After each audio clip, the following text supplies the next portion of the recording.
next part of the walkthrough. I'm sorry, I like taking off my sweater because it's kind of toasty in my room. Um, yeah, I'm back. I just loaded the save file, so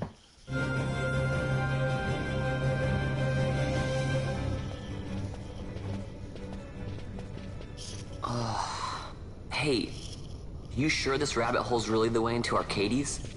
Better a hare unseen than a rat in a trap. And again, if you'd prefer to go knocking on the front gates of the city, be my guest. But what about once we're inside?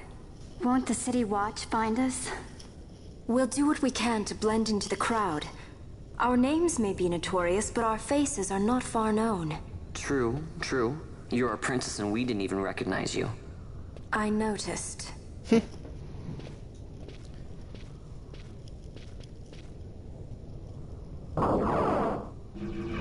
I think Ash is salty. Alright, I'm going to...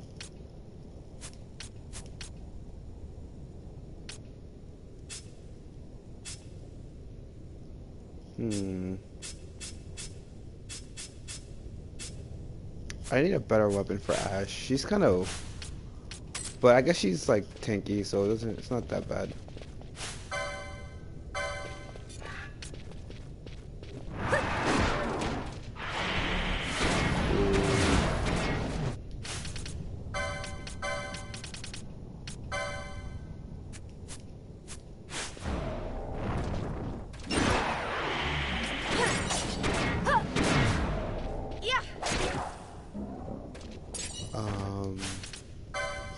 Actually, I need to equip Ash with this crossbow because there's a lot of undead enemies in here, and he won't be able to do damage against them with the ninja sword because the ninja sword does dark damage.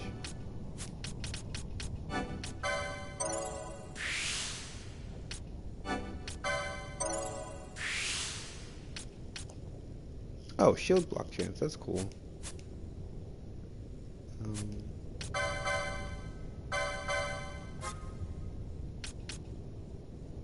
Yeah, it's slightly weaker, but slow, that's good.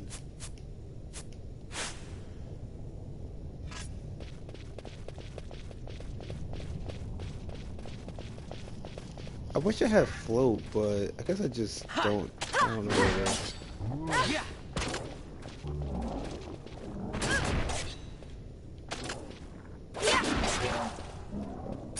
Not bad. Oh yeah, this is eerie. I forgot about this part.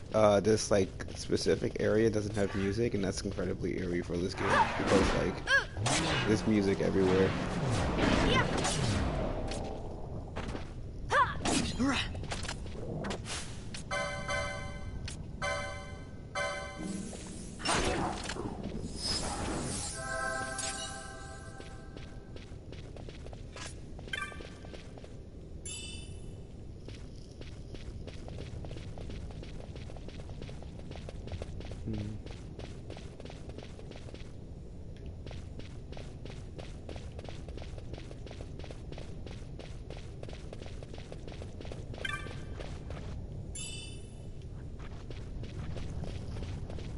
Oh wow.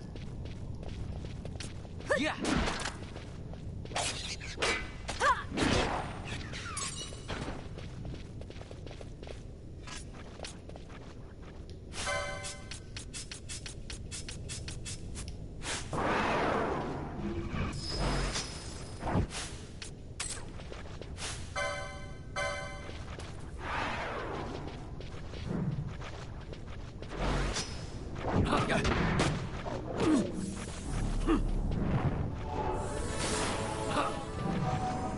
Wow.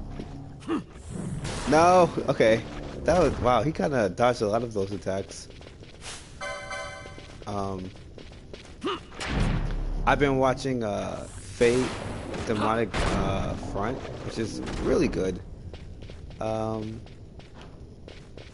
It's a I don't know, it's really good. I'm on episode I think 11 or something like that. It's either 11 or 10 I'm on. I'm liking it so far. I think it's one of the better ones, the better Fate adaptations. But like most of them are pretty good. I don't really think any of them are. I couldn't say any of them are bad, but in terms of like comparing to each other, I'd say the best one.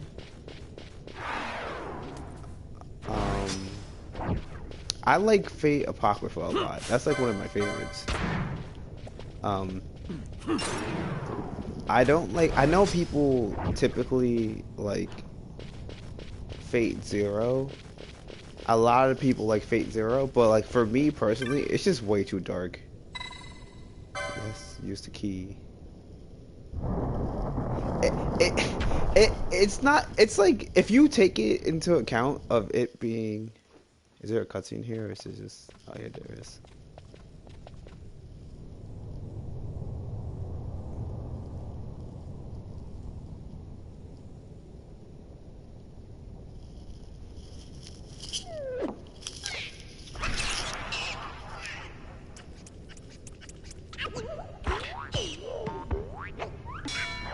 Huh.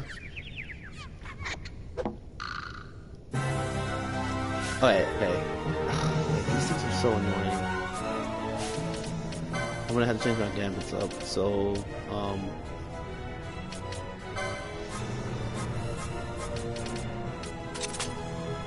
I want them to be hitting AoE.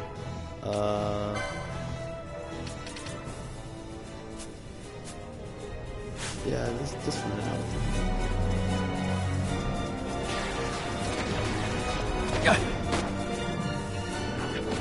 Yeah, these things are really super annoying.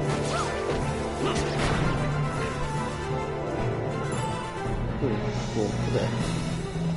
Come back here. You monster!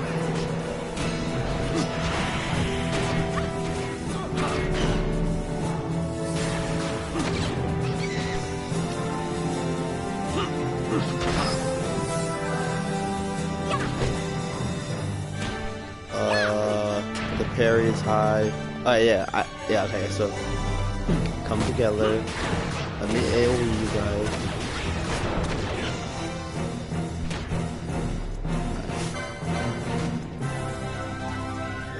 I don't know who to chase after.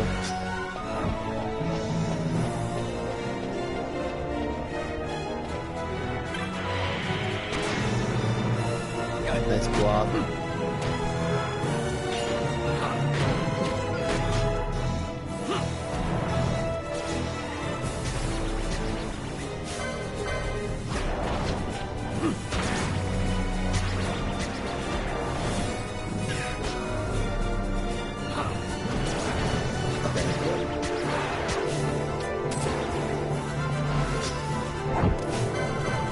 I think Baltier should be able to kill him if we can actually. No. Well, somebody can kill him. Okay, nice.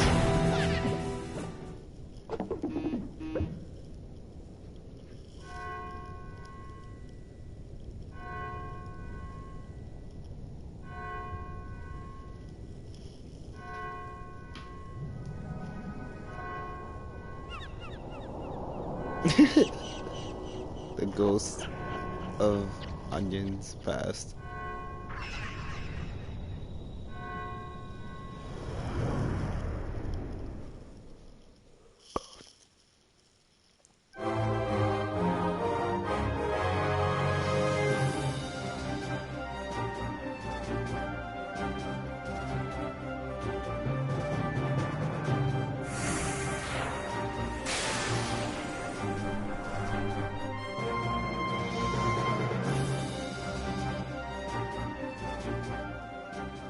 Nice.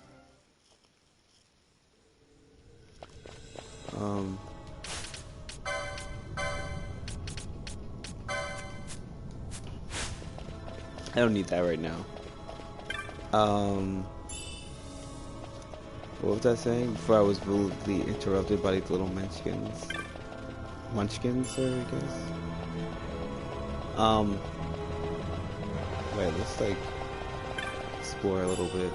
The spell mode, it's pretty cool. Yeah, so in the there's a lot of Fate series. There's Fate, Stay Night, which is like the first adaptation that came out, I think in like 2000, like I want to say like 2006 or 7. But like what really started the anime's I guess like renaissance is Fate State Zero, which came out like in 2014 or something like that. And that's basically like when Unfoldobla got a hold of the franchise and really started pumping out anime series. Because the franchise itself is kind of old and based on of light novels, and they have video games too.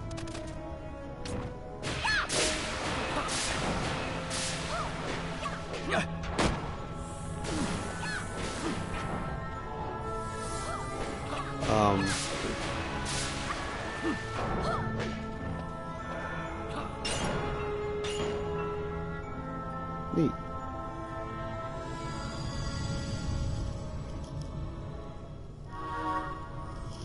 Okay, I get some hope from that.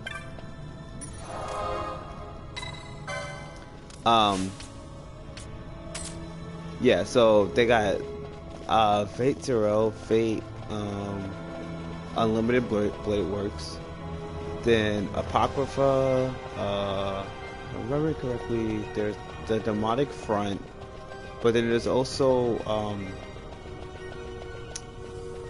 there's a movie that is a prequel to the Demonic Front, whose name I can't remember off the top of my head. I think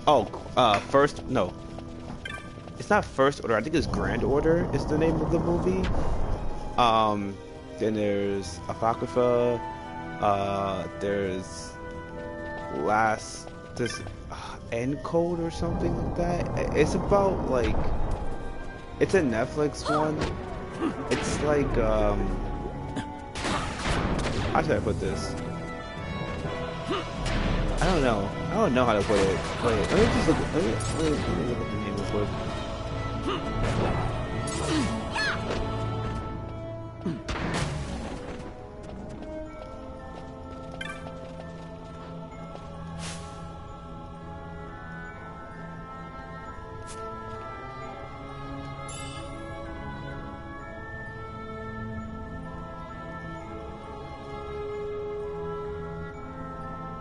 Last Encore. That's the name. Okay, so it's Last Encore. So that's like Last Encore.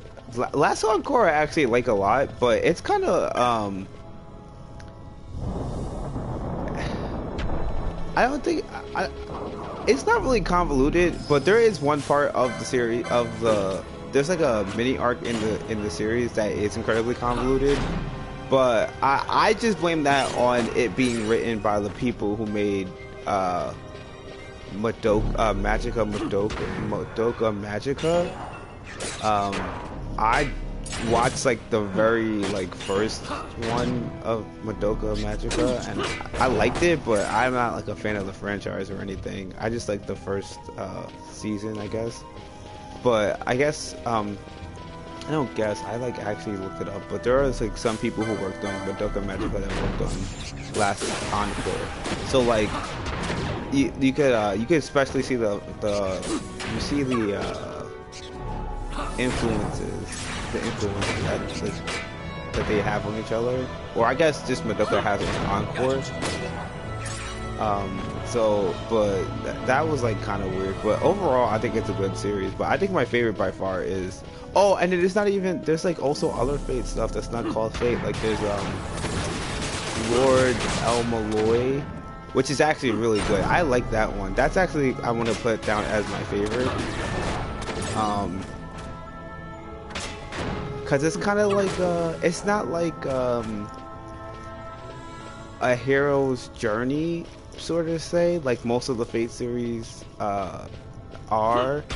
It's more of just a detective series that just takes place in the Fate universe, and it takes place around Waver, who goes by the name of Lord El Malloy, which like there's a reason for it. There's like a whole plot related reason for it.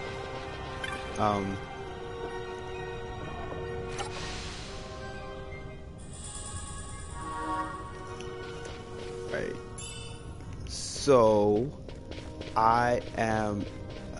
This place is weird.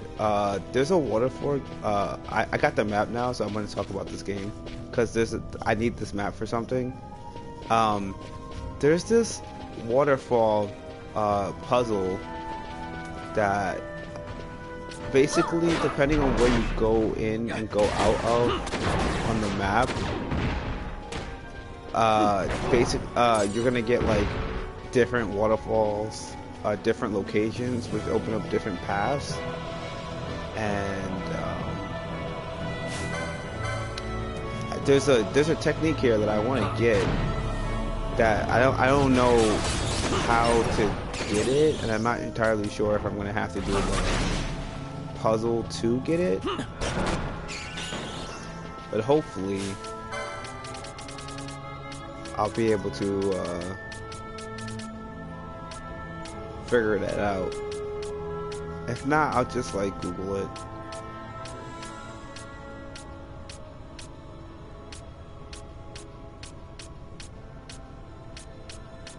I'm looking for something.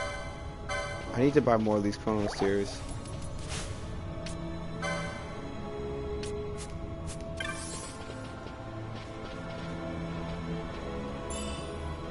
Oh, cool. Another one.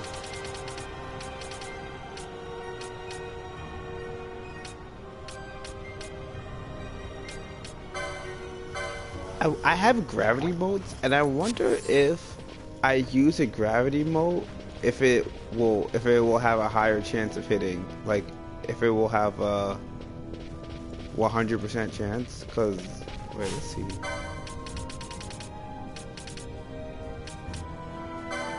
I'm just gonna use this. Warp mode these fools. Oh, so I guess it doesn't have an unlimited chance of hitting.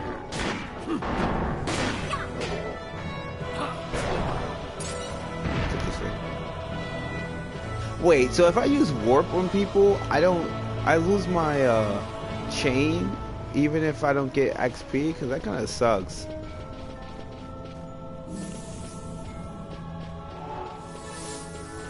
Yeah, see, I can't go here because of this waterfall, but I don't. Alright, let me see if I can remember how to do it. Okay, so it's gonna be trial and error because I definitely do not remember the way. And there's a nice technique in the back of here for Bosch. Bosch should be able to use it because it's a four breaker technique. Alright, so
actually, Bosch has horology, which technically would be really helpful in the mob fight. So maybe I should start making use of that more, since give him a gambit to make use of it more. So like, if I'm surrounded by 3 people, because 2 people is not really worth it, because he does a lot of damage.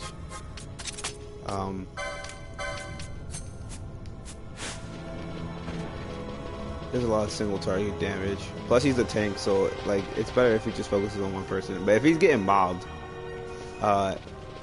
It'd be nice if he doesn't just, you know, drop dead.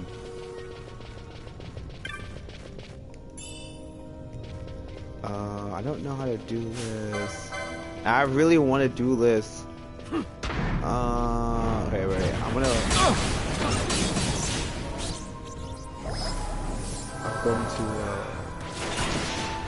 holy crap. I didn't expect this thing to do so much damage.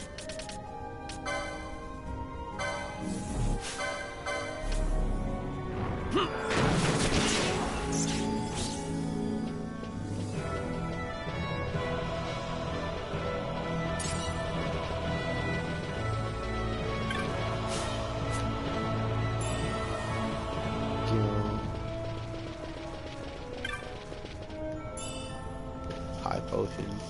Alright, hello.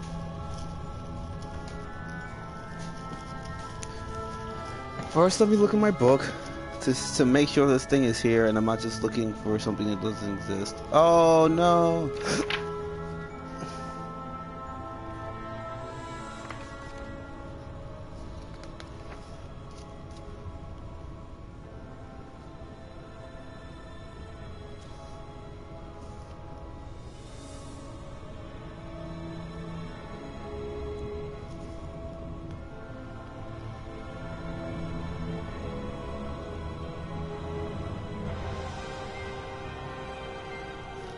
Okay, so this thing does exist.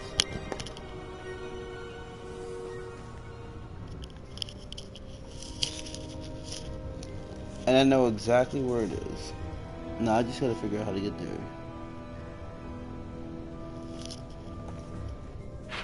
Alright. I think I gotta like this.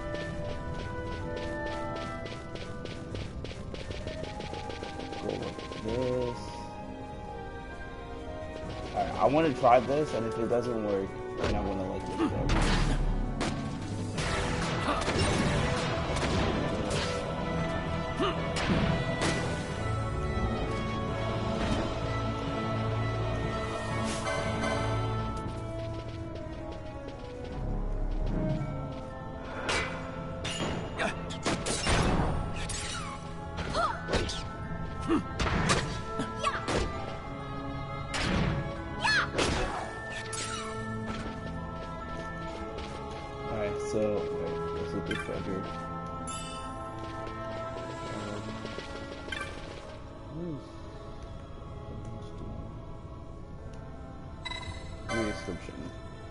Wayfarer traveling the road to Arcades, the Pilgrim's Door holds not for you. That way lie trouble and confusion. You who are yet drawn towards the Pilgrim's Door, the heart of time and the deeds you must accomplish share their place amidst the halls. From the heart look north to heaven. From heart step south to earth. Walk in time's full halls to open the way. From the heart, look north to heaven. Alright.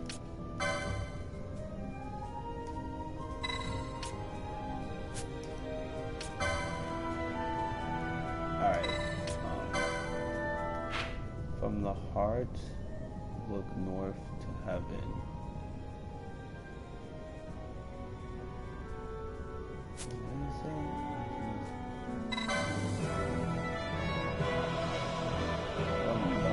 Looks up to heaven. Alright.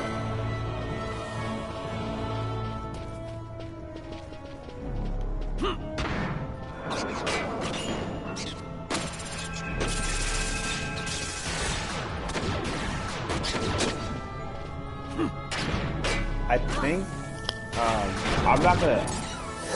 Alright, I think you have to go to the middle. Okay, so I think if I could at all interpret this, I have to go to the middle and then oh, Penelo's almost out of magic. I just realized that.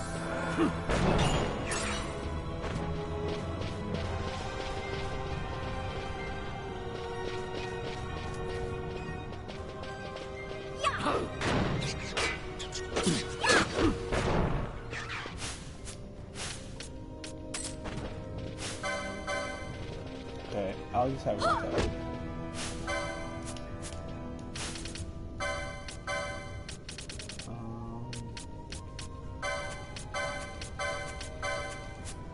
I'm just gonna have her keep attacking me.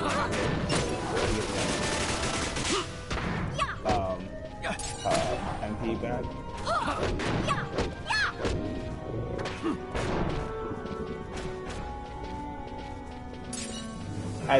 This is why I made her a monk, because she'll get some magic later on in the game, some healing magic. I already technically already unlocked it. I just don't own the spells.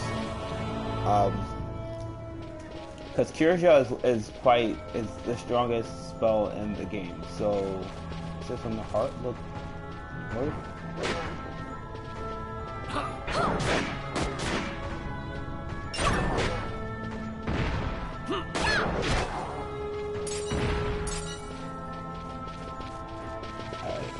It says from the heart look north, and I get to the art. So would that be the middle path? I can't get to the middle path.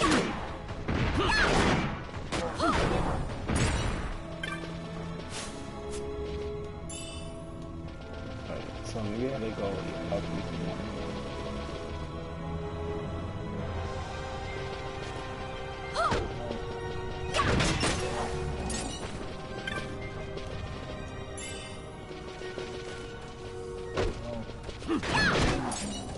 Alright, she's getting some MP back. Wait, what is this?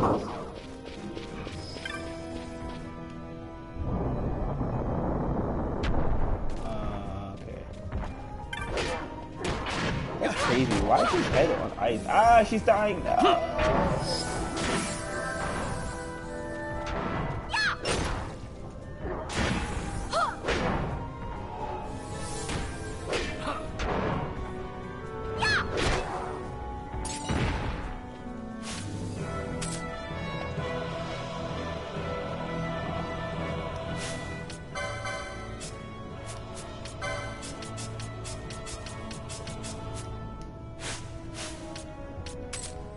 I should probably go to my license board and learn some stuff, but I'm kind of dedicated to trying to figure out this puzzle. So I feel like the heart means the middle, right? So from the heart, go north. So I guess I didn't do it right. And then from that, then go. The only path I have forward is. I can't go this way. Can I go this way?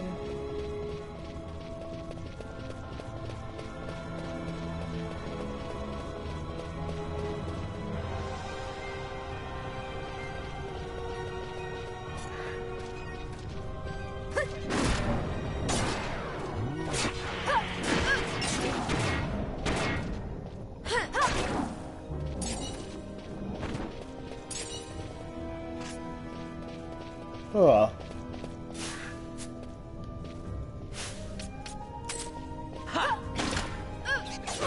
Yeah.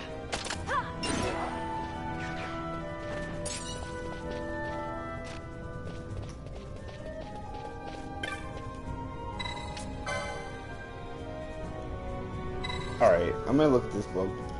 Oh.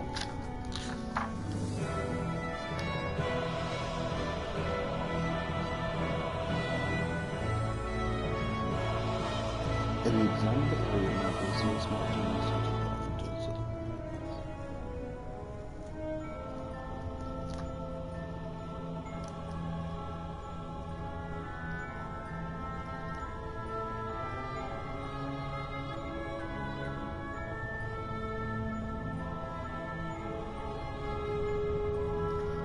Alright.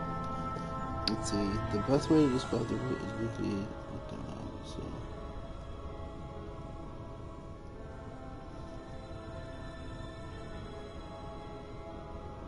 Okay. Alright, so basically I gotta go. Yeah. This way. Yeah. Alright, so.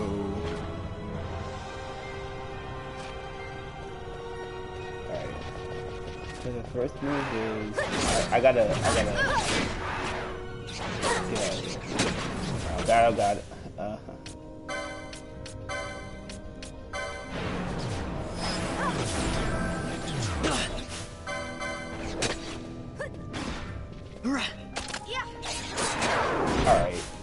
getting out of hand.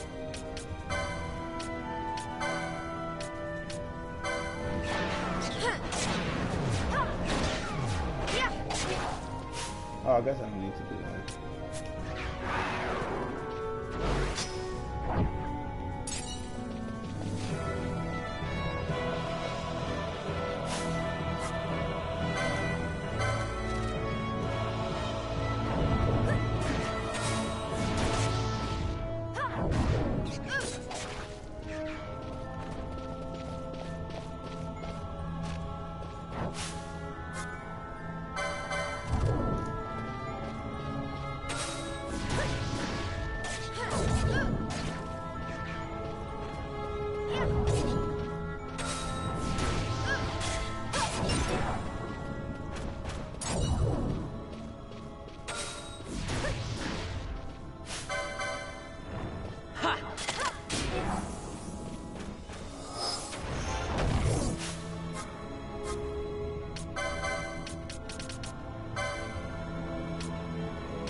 Oh, I don't think she knows. I just realized that she definitely does not know any green magic.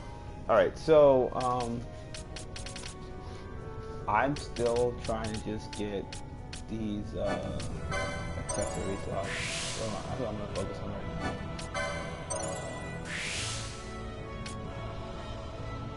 Oh, she can win Shades of Black. That actually solves my whole not being able to deal with flying enemies problems. I didn't even realize that that was available to her. That's crazy.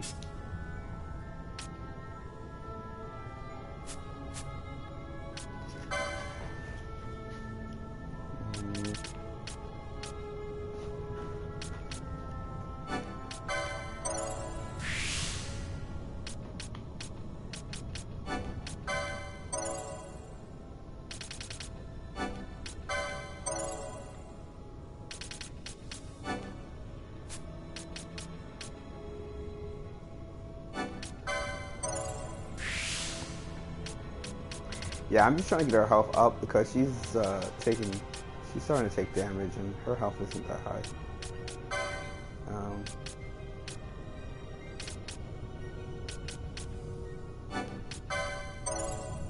Just being proactive.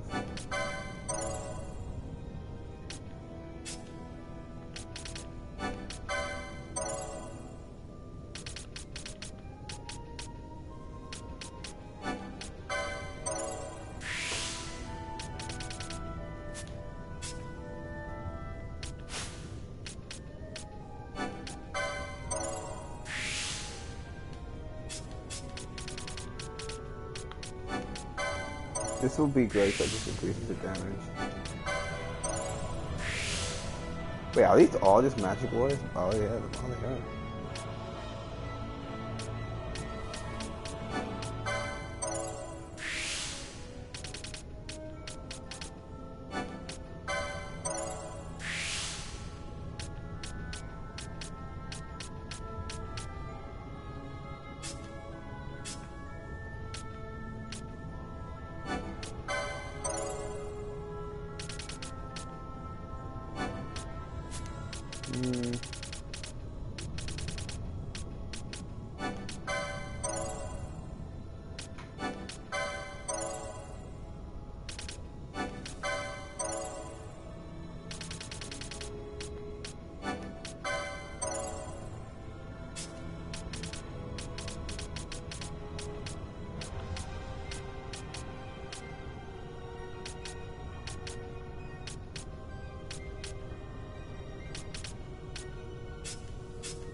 Alright, so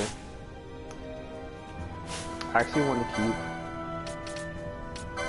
Von's health at max now because he'll get a damage. Oh, actually, he's not using a weapon that gets plus damage from speed anymore because crossbows only are boosted by strength. It's bows that are boosted by speed and strength. So I'm gonna give him this accessory that should wait, where is it?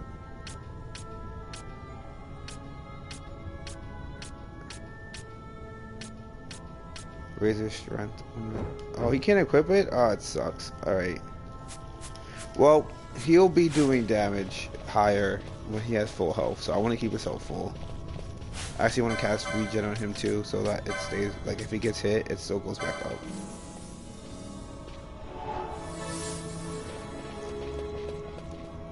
Alright, so I have to go this way. Wait, so the first move is I gotta go this way. And then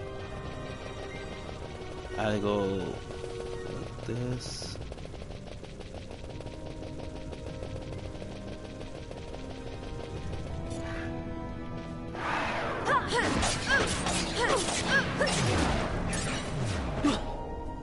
No.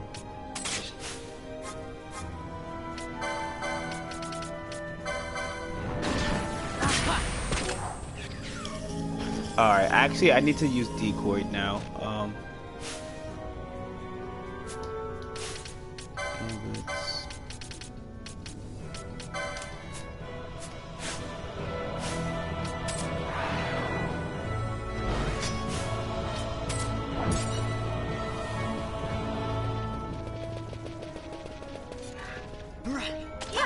Yeah, 2,000. That's what I'm talking about. 2,000 damage. That's from the crossbow.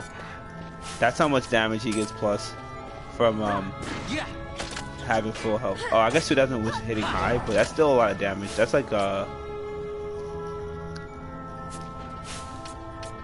this is the power of the focus boost, and then when I have the gloves, if he learns it, well, not if, but when, he'll do even more damage. So this is the strat that is good.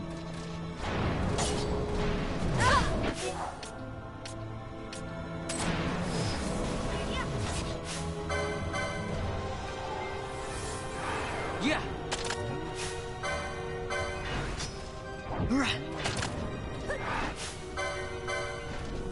Ha.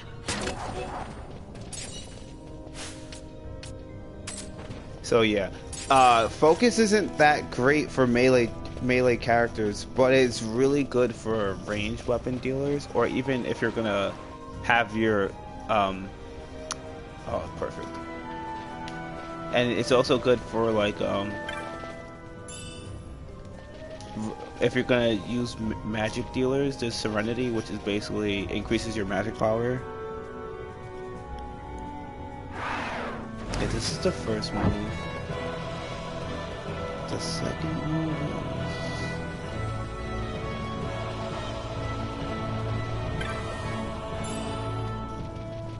oh yeah, back to Fate.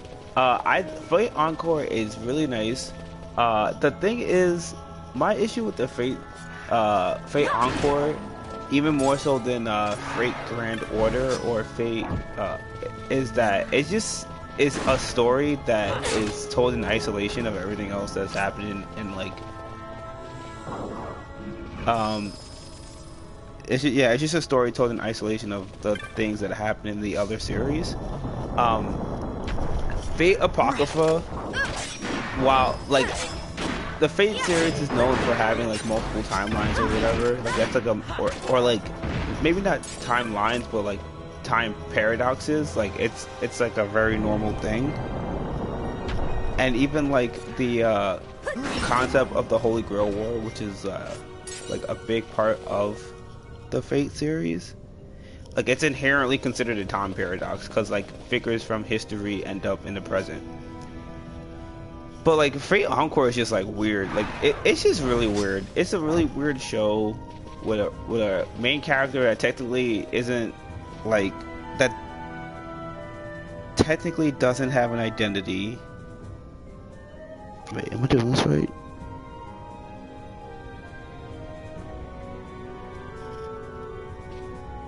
Wait, I feel like, wait, hold on. Alright, yeah. Alright, so I go with this. And then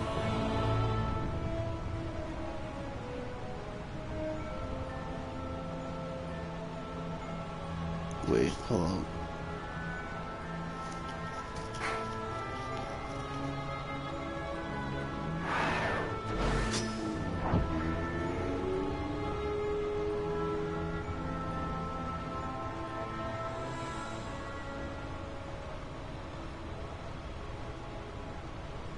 I messed this up. I read it in opposite, so it's like this. Oh wait, I messed this up. Alright, I'm gonna wait, I'm not trying to use that right now.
All right. Yeah.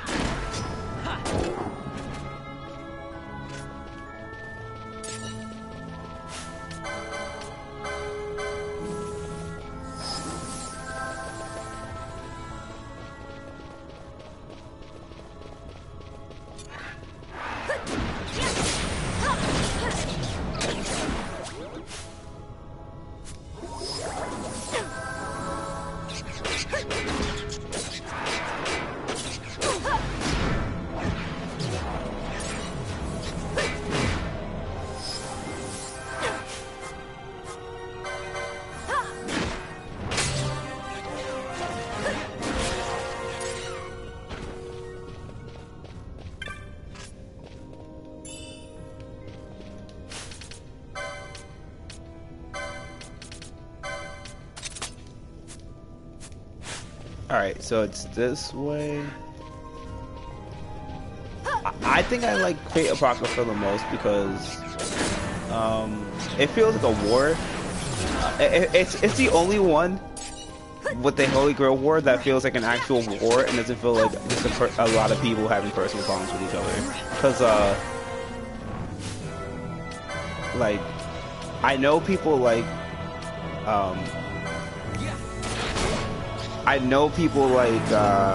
Fate Zero, so I'm not trying. So I don't want to like sit here and bash it, but like, in terms of it living up to the fact that it's called a Holy Grail War, a lot of these characters are just doing petty things. Like, you got I don't even remember any of the masters. I just remember their servants.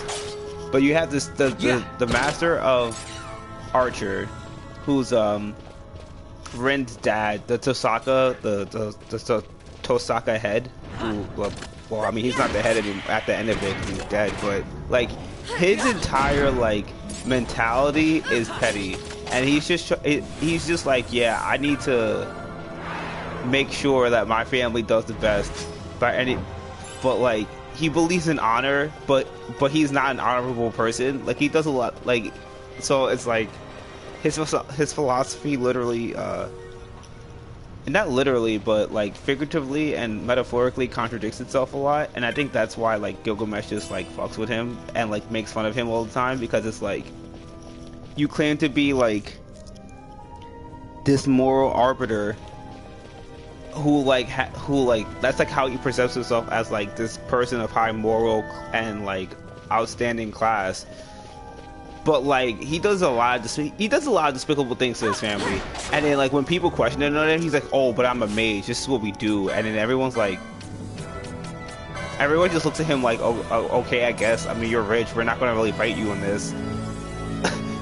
And like at least then you have actually all the characters for the most part kind of have that flaw.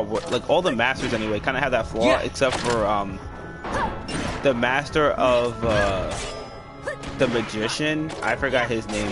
He doesn't have that flaw, but he's also a murderous psychopath. So it's not like it's not good. Like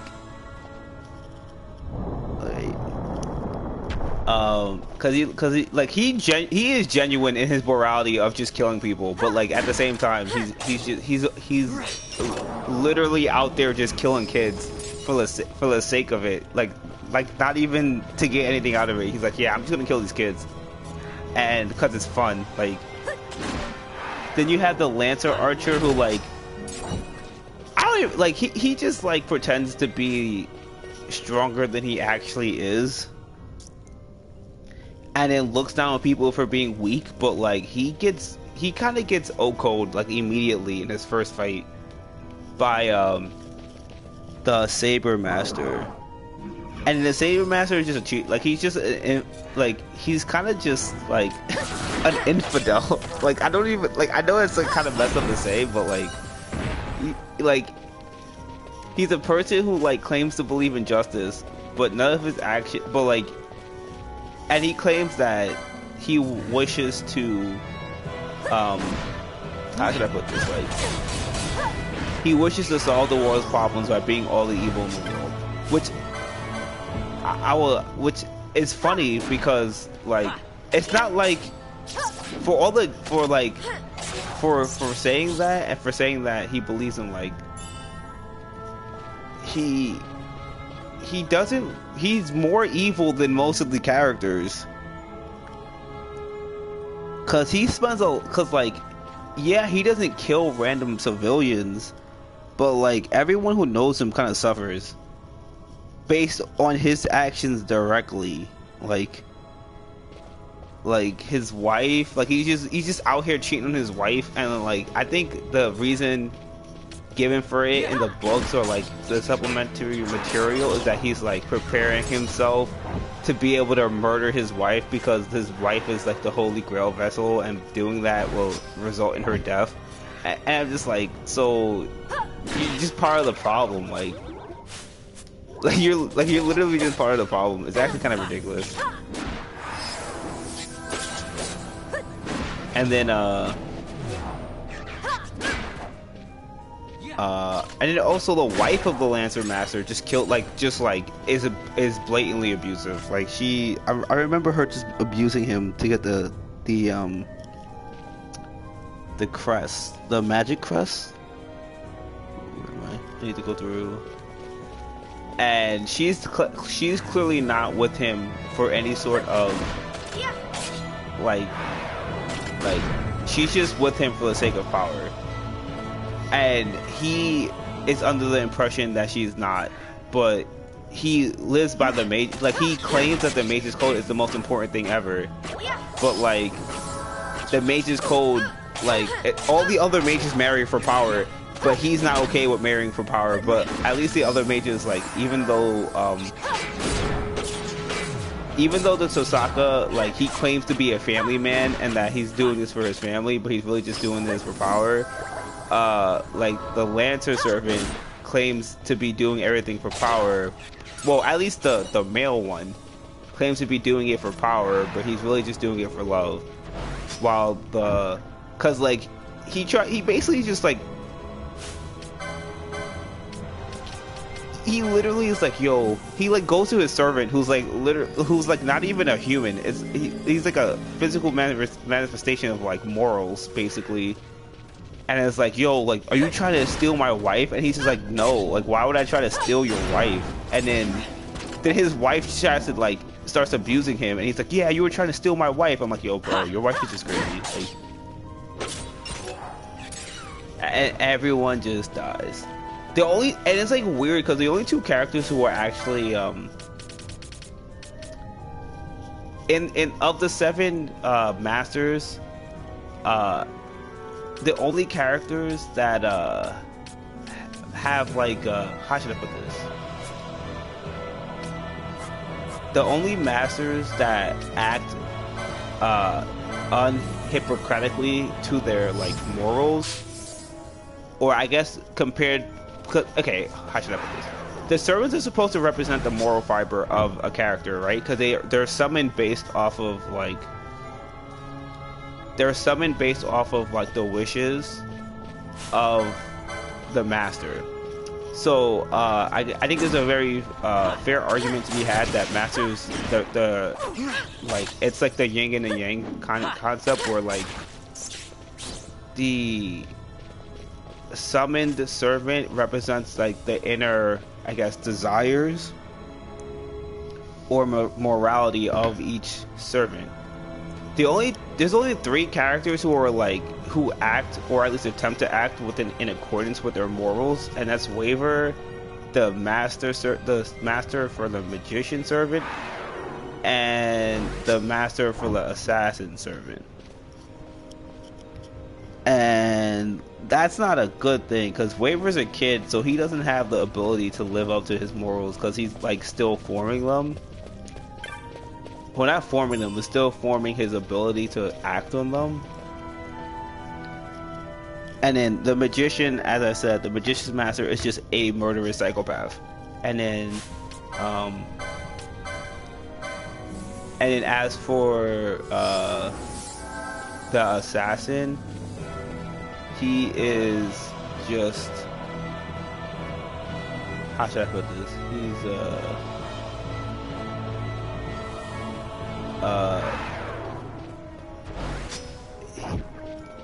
He's interesting because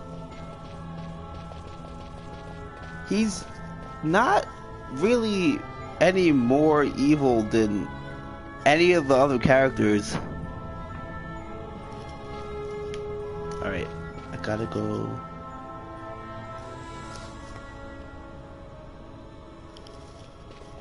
He's just the only one who accepts the fact that he's evil.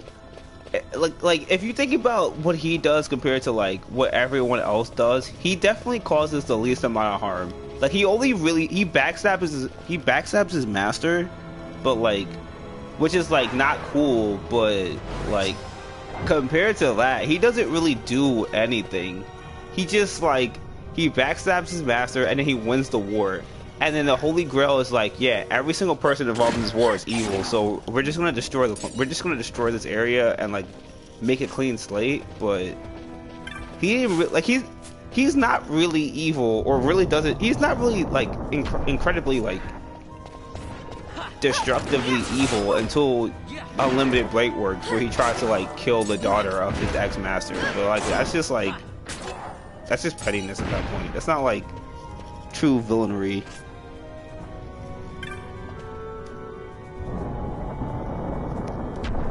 Cause like compared to, okay, so like he kills his master, which is like, yeah, not cool, bro, not cool.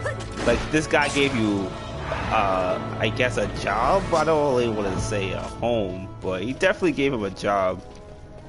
And you just backstab him after promising his family you're gonna take care of him. That's pretty messed up. But like he does that, and then he tries to kill the Saber Master, who like is out here blowing up buildings, out here making legal magically binding contracts with people, and then finding loopholes around it. And I'm just like I think the Saber Master like makes a Geas contract, which is like in universe supposed to be like super dark magic. It's like literally making a deal with the devil. Is this weapon better than the one I have? but it increases my evade by a lot. Oh, this is not. Oh, this is a ninja sword. I thought this was a samurai sword. Is it better than the other one I had? It is better than the other one. Blind, and this is slow. That's so much better. Okay.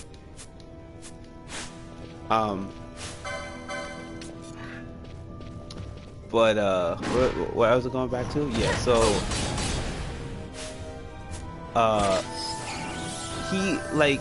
Kiritsuku Emiya. Yeah, that's the name of the saber sword. 1,000 needles. Yeah, I did all this just to get that. I just want to be clear. Like,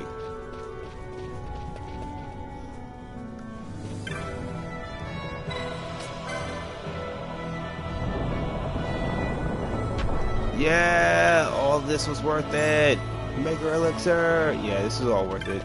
Wait, is there anything else in here? Yeah, I did all that effort to try to figure out the puzzle just so I can get 1,000 needles. Also, and that ninja sword, because you can't buy ninja swords at any point in this game. You have to find all of them, so I would have never been able to get that ninja sword if I didn't do this. Oops. Yeah. Hello, guy.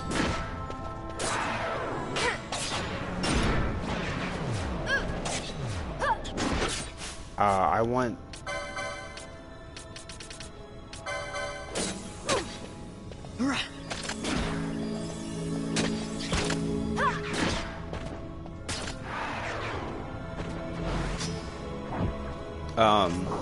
Alright, so now I can go forward.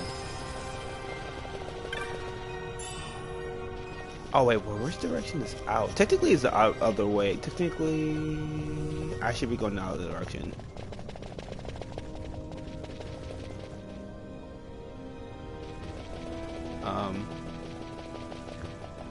Yeah, Kiritsuya Emiya, right? Like he forges a magical contract that is incredibly, like, it's defined as being like evil underworld magic that is just a bunch of curses, and then he breaks that.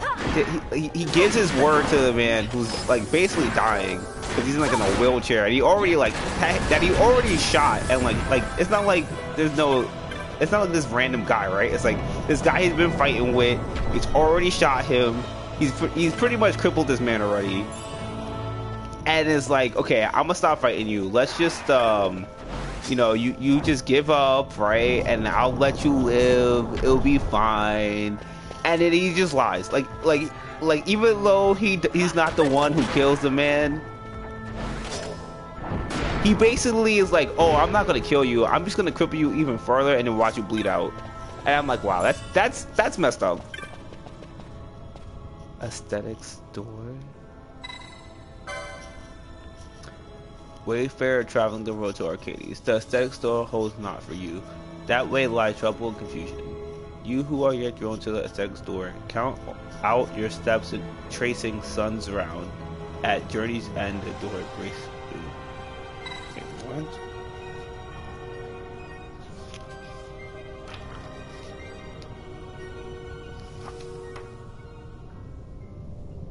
Alright.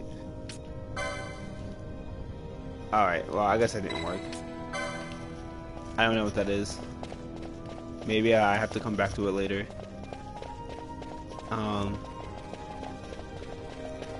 So, like, that's pretty messed up. Of course he's cheating on his daughter. He's cheating on his wife, right? He abandons his daughter. The wife that he has a daughter with, who he abandons, to have a new kid, to have a son. Like, not to have a son, but like to take care of some kid who ends up becoming his son. Which is like, and then what else does he do? He lets his girlfriend die. Well, not his girlfriend, but his mistress die. Pretty much trying to save his life. He destroyed the Holy Grail. Technically speaking, the Holy Grail isn't what destroys Fuyuki at the end of the Holy Grail War. It's Kiritsuko's decision to destroy the Holy Grail, because the Holy Grail has like healing, I mean, I don't want to say obviously, but if you know anything about like Christian mythology, you'd know that the Holy Grail just has healing properties. It's like that's like kind of the point of it, right? But it's also in like the lore of Fate it's also an object that just holds a lot of power. So he wins the war, finds the Grail, right? And after all is said and done, he could have just left the thing alone, right? He could have just been like, yo, I'm not gonna use this thing, but even though I want it, like, cause like it's a lot of power, and I'm gonna just leave it alone. But he doesn't leave it alone. He's like, oh, I'm gonna destroy it, like for no reason. Like he won the Grail. He didn't have to use the Grail. His wife was already gonna die, and he was already cheating on his wife anyway. So like, there was no point.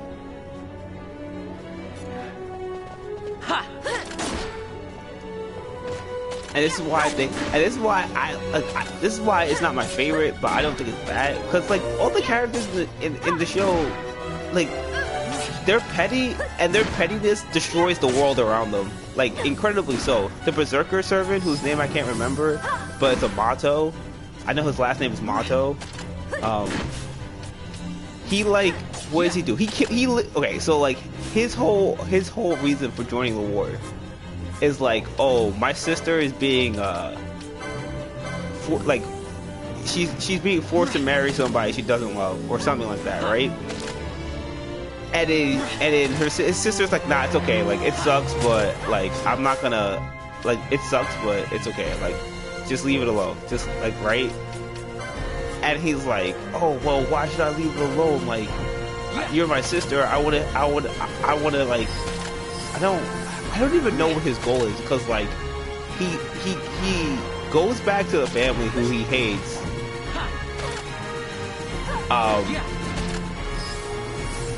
To like, oh, it's not even just his sister. It's like his sister basically ends up like, it's so, anyway, it's actually really convoluted. It's like his dad is evil. It's not his sister, actually, that I'm thinking about. I don't think it's his sister. I think it's like just a family, like a family friend or something. I don't know the exact relationship he has with this woman.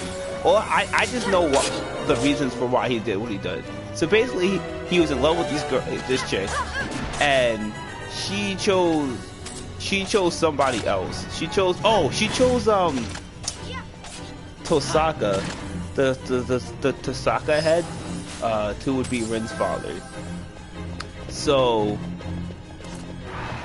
that person had 2 kids with Tosaka. He had Rin, and she had Sakura. Sakura gets traded to the Mato family for basically so that the Mato family can like live further in mage culture, because basically like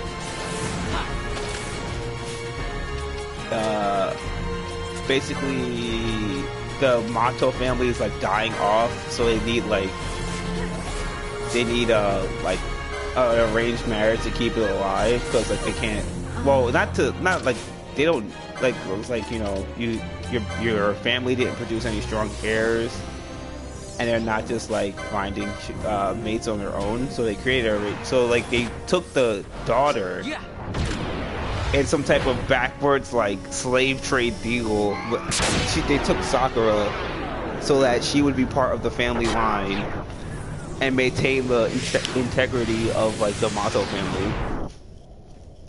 So the Mato, whose first name I can't remember, who like is the Berserker master, he basically had not abandoned, but like ran away from the family. Didn't want to be associated with the family, but then he found out about Sakura, and he was like, no, I can't stand this, because like this family is messed up, right? Like it's a very abusive family, and like Sakura gets raped in canon, so like that's just how an example of how messed up it is. So so basically, like, he's like, yeah, I gotta stop this. I can't let Sakura get get like abused and harassed and be a part of this family. Like I left this for a reason, and now like the woman I love is sending her the woman I love is sending her daughter there. So that's like the initial reason that he gives to his dad for like coming back to the family to like learn how to be a master, because he like didn't finish learning magic before he left.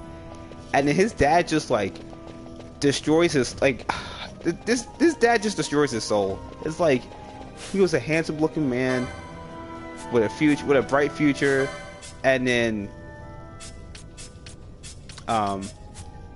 like at the end of the training, he's like all deformed and like crippled and weak. And this is even before the war starts. Like the Lancer, that happens to the Lancer, but like that happens over the course of a war. Well, maybe not a war. A war is a strong word. A fight, an internal conflict, if you will. Because most of the members of the quote-unquote war are associated, like they know each other and are associated with the same organization, which is known as the Clock Tower. The only one who's a real outsider is the child murdering psychopath that is the master of the magician. But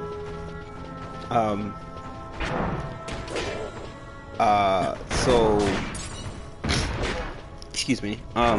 So yeah, so back to the motto, right? So yeah, the statement, he says that he basically wants to join the war and win the war and then win the freedom of Sakura.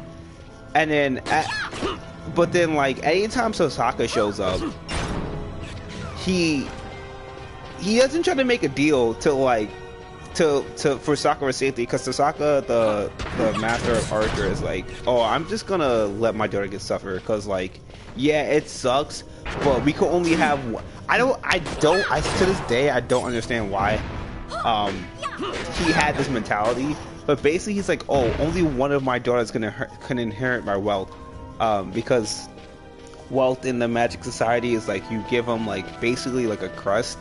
But there's only one crest, so like only one child can have the crest. But because the crest, it's like the crest isn't just magical knowledge. Like if it was just magical knowledge being passed down, I feel like it wouldn't matter. But it's like the crest literally is like a magic amp, so it's like it's not just magical knowledge. It's like straight up a magic boost. So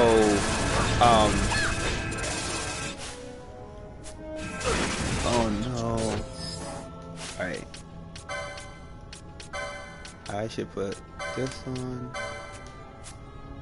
Oh, she has more MP. I should put this stuff up.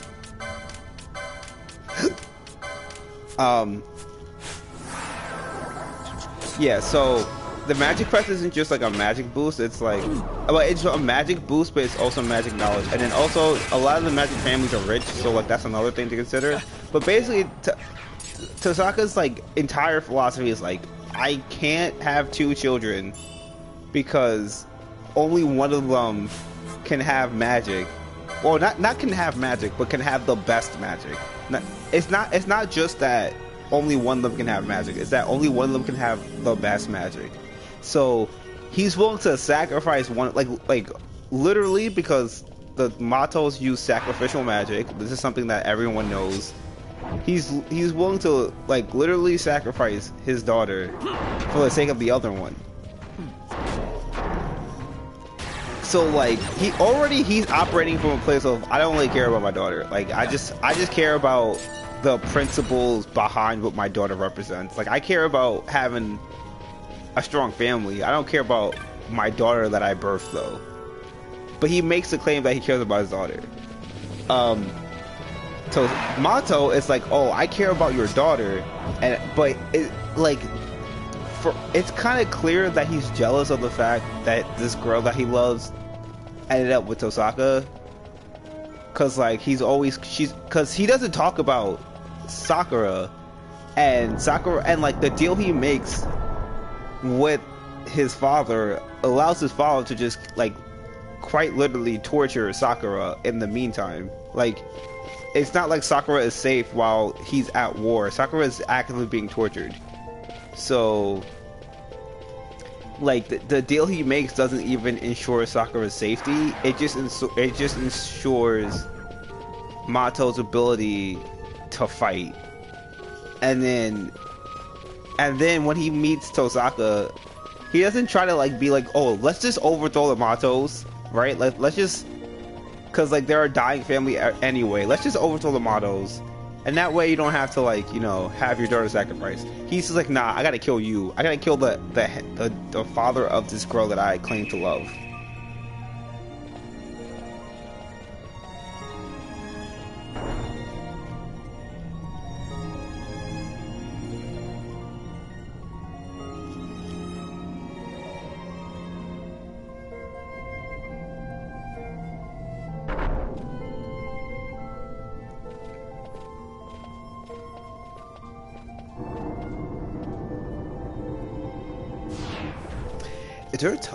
Is there a teleport stone here? I think there. Yes. Okay. I'm out of here because I want to do these hunts that I have.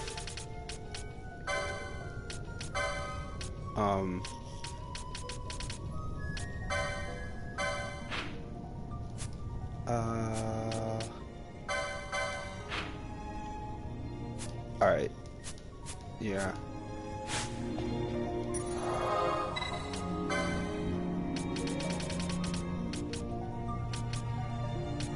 So, and then also he kills the mother of Saga. He kills Sakura's mother, leaving both children orphaned by the end of. He's like half of the reason why both children ended up orphaned. Because the other half of the reasons that Tosaka just didn't value his life or the life of others, or well, he values the life of others. He does not value the life of his family. Only like specifically Rin, but like it's not even really clear that he cares about Rin so much as he wants his family line to succeed.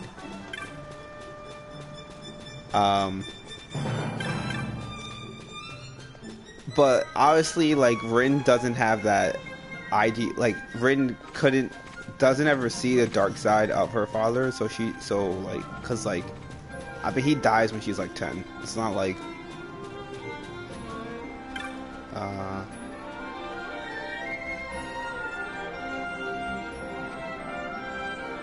all right. I think it's this guy.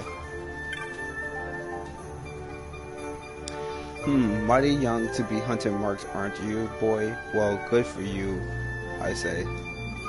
I heard a party of adventurers who had recently passed through the Empress Deadlands mentioned seeing a hellish golem. Please, Nabardia was once my home. I cannot bear to see it so profaned so, and this golem, no, surely it is not.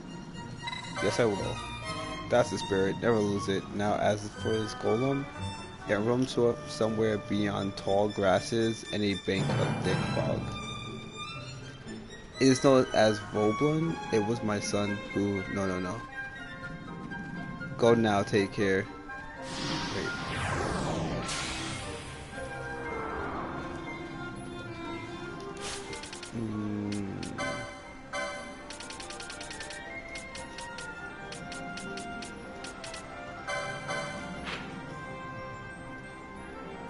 Oh, I haven't made it there yet. Interesting. I think I'm strong enough to do these,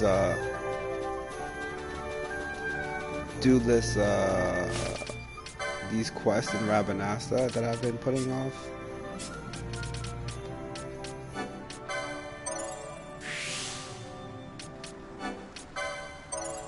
Oh, he gets 2 shield blocks? That's actually really useful. 2 shield blocks.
Oh, I bought fire gun and she can't even equip it. Or not, let me not say equipped it, use it is a better term.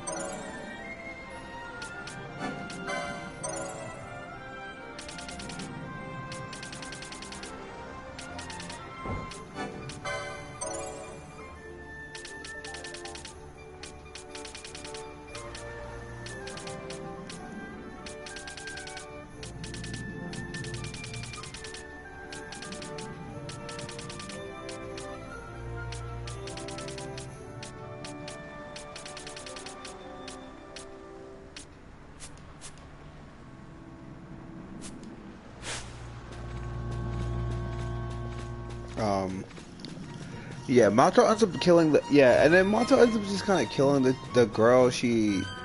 Because like the girl ends up like just like not like ends up like rejecting his help basically. Like so he like pretty much like suffers through all this pain to be the master of Berserker. He's losing the war. Like he's actively losing the war, and then like. Then like he basically like comes to her for whatever reason. I forgot why they end up talking to each other, but she's like, listen, like my guy, you're just like weak, like but like beyond you just being weak, I made the decision to do this and now you're telling me not to do this, so I'm not gonna listen to you, so like leave me alone. And he's like, no, I can't handle this anymore, and he just like kills her. And I'm just like, bro, like this is your fault. Like, first of all, you didn't even like for the person who says he cares to save this chick, not this chick, but like Sakura, the little girl. He doesn't really do anything that helps her in any capacity whatsoever. The only thing he really does is do things to like how should I put this? Do things to like help him feel better about failing.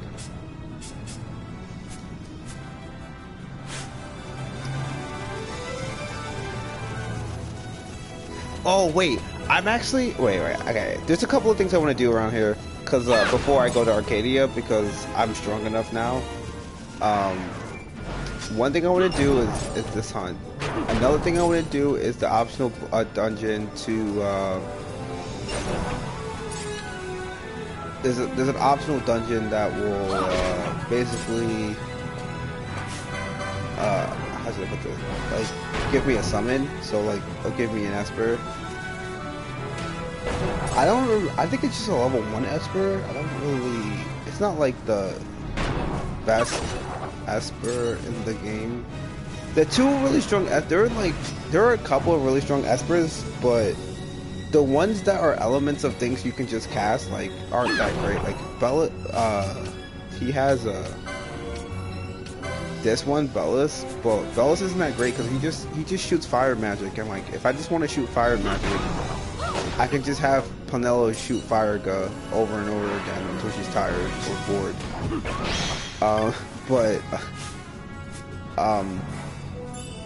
Like for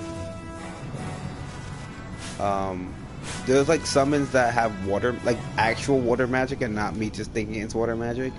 And I can't shoot water magic, so that's like worth having. And then there's also one that uses earth magic. That's worth having. There's one that uses death magic. That's like worth having because you can make him into a tank. Like, so, it really depends.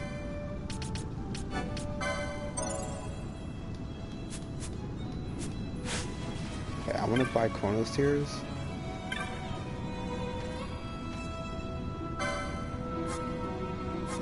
Oh yeah, I can.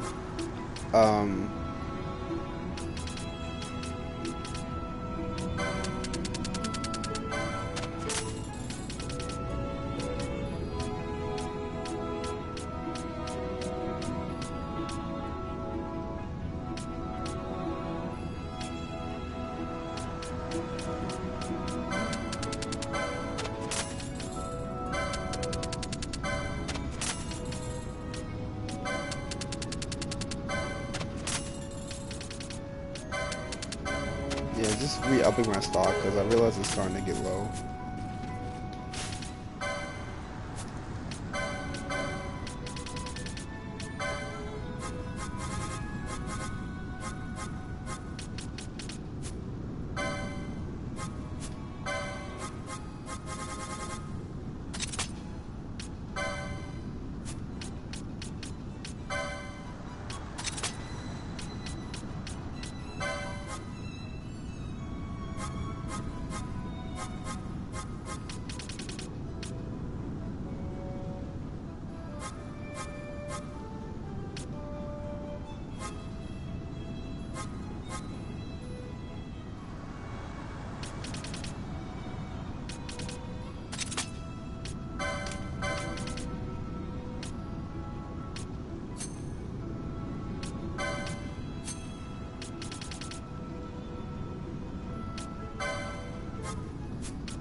Nothing with it.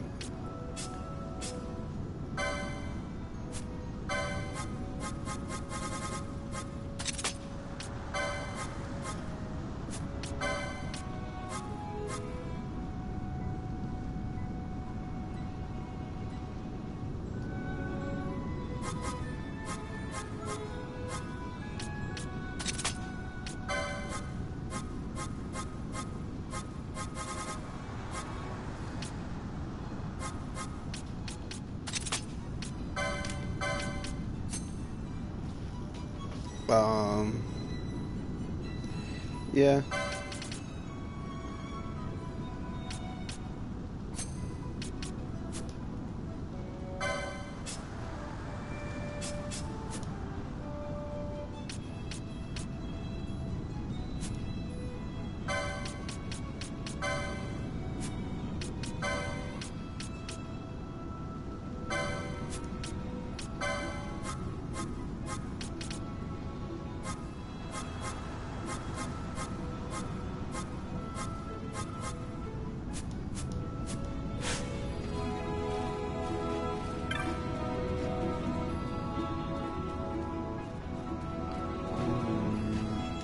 What's the person? Wait, there's a... Wait,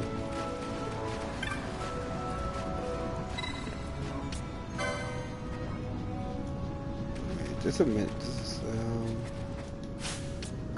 What's the person's name? Number... Oh, he was one of those prisoners. How did he get all the way over here?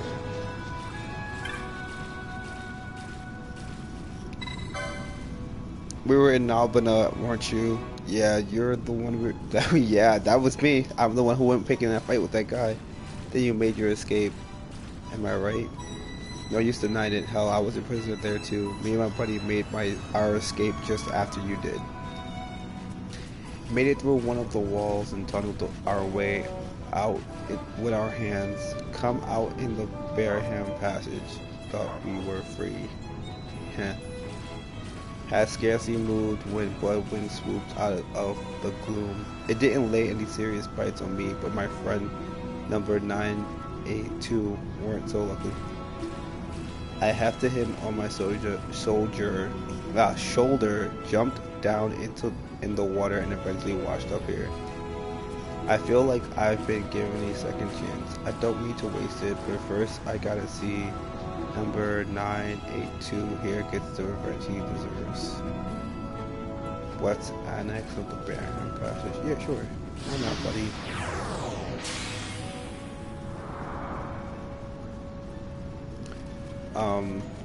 I'm gonna go back to Rabanastre first because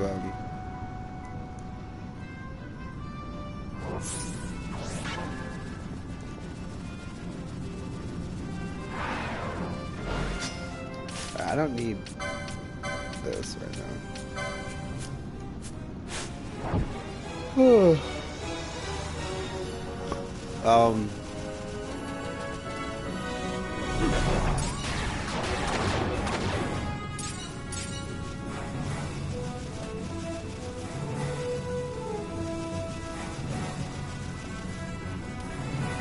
Oh, wait. I can't get into here. I'm pretty sure I can't get into here. I'm willing to bet. I'm willing to put money on it.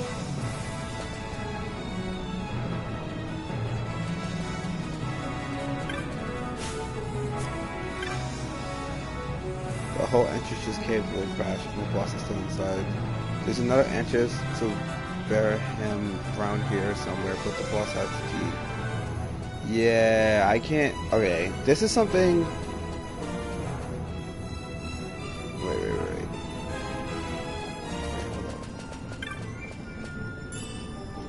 Oh, poison. Cool. That's awesome. I'm pretty sure Botch can use that.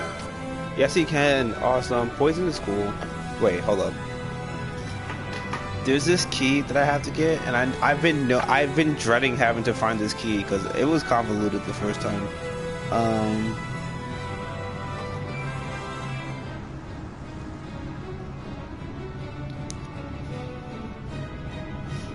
Hold up. I'm just looking in the book.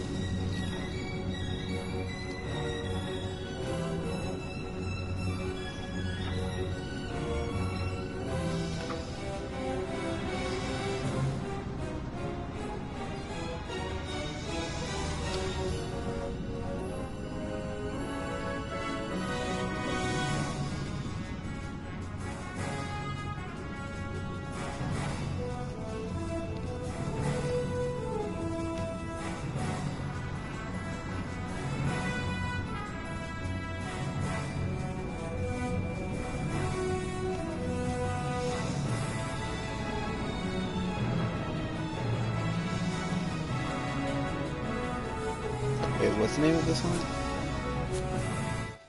Oh, this is not what I meant to do. I did not meant to press a button. All right, oh my god, I'm twitching right now. All right, the Deserter's Revenge.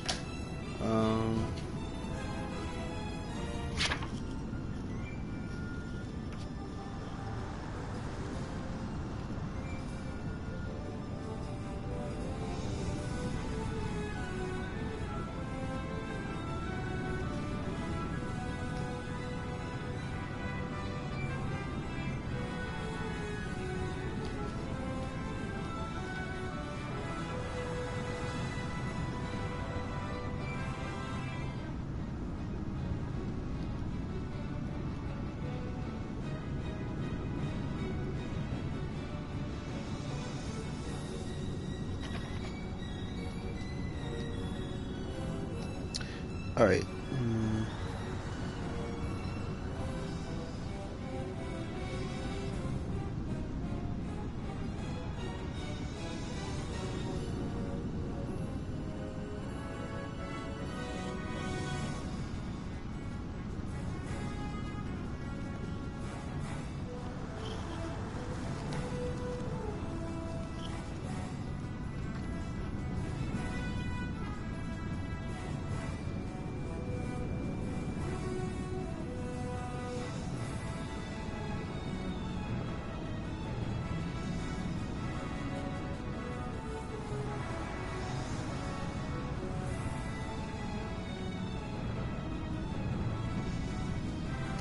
Wait, did I already get this key?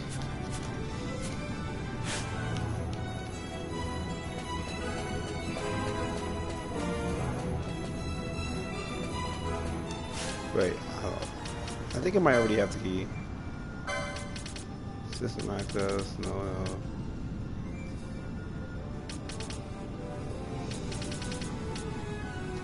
Oh, maybe not.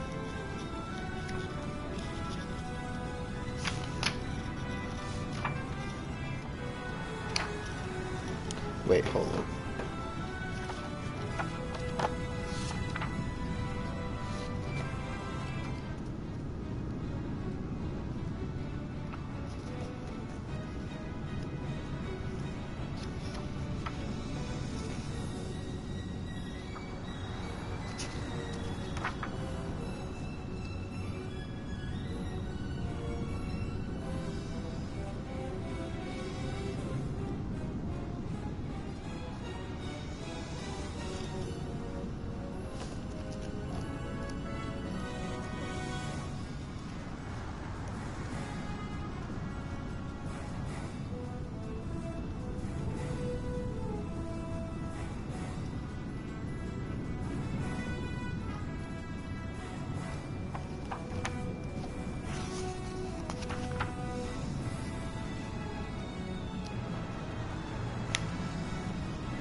Oh, wait. Okay, hold up.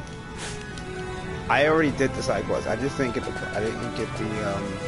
I did it too early because there's like a gap between when I did it and then the storyline stuff that I did. So I gotta actually go collect the reward.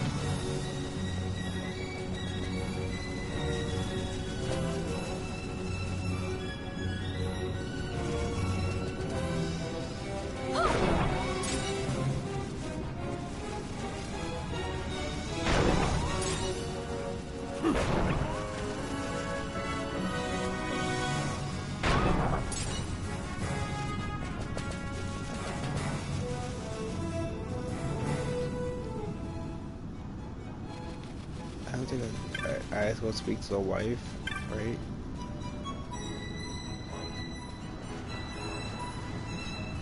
If I had some clean shells, I could make you can get asked.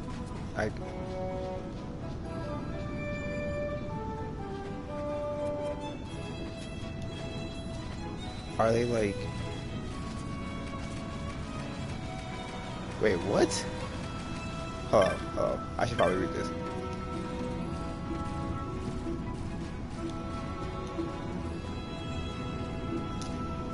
Alright, so I think...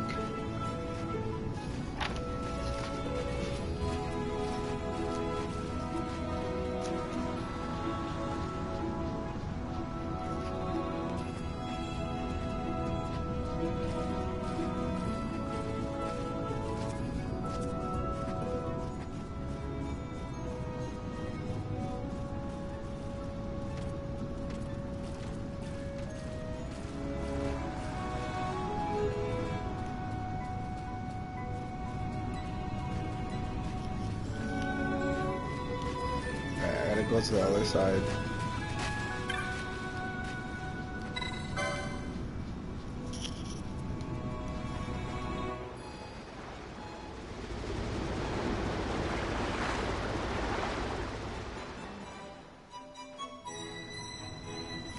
Alright, so apparently it's these... I don't look for...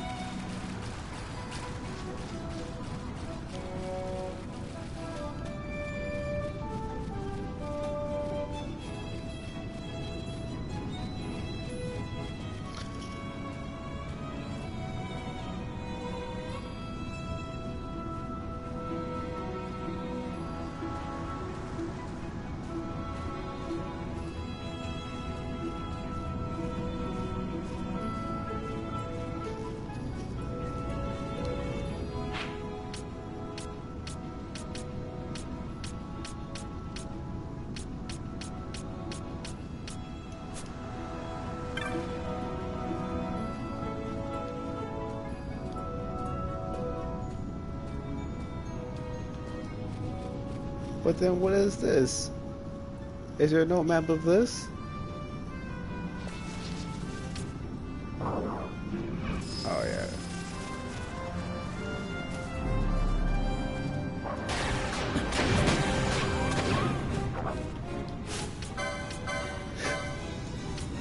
Oh, he has the aqua shot? Okay, I wanna...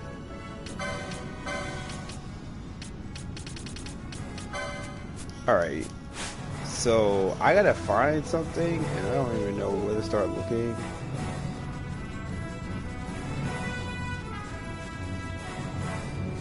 But apparently it's on this side of the map. So, I remember I had came here before in the walkthrough, and I decided to just leave because I was not level 26 when I came here. So, this is the second half of this side quest.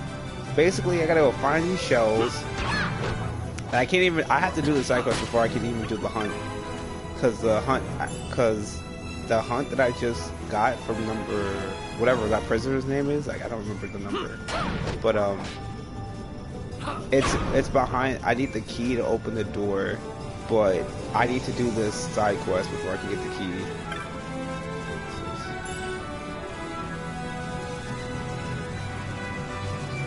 So I was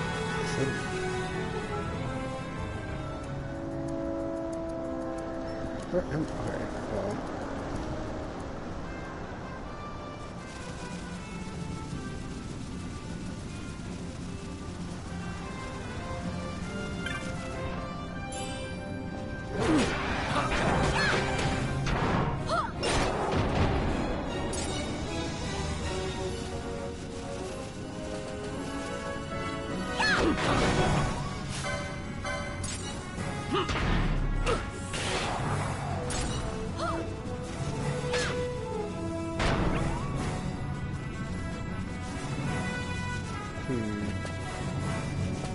Darn.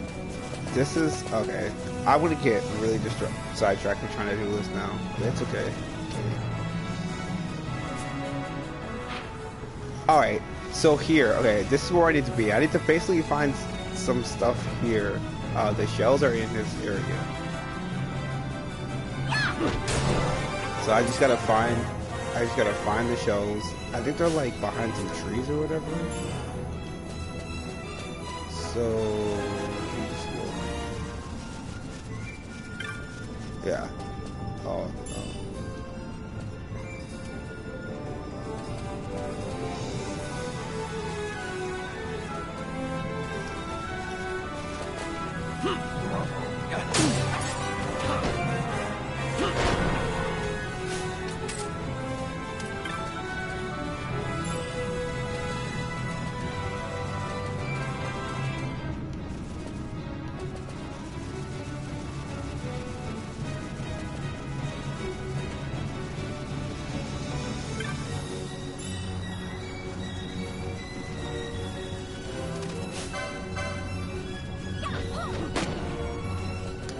I wonder if I kill that pugilist, if it'll give me an entry.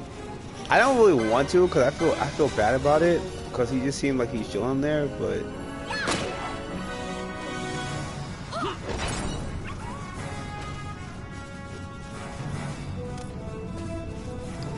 okay, so.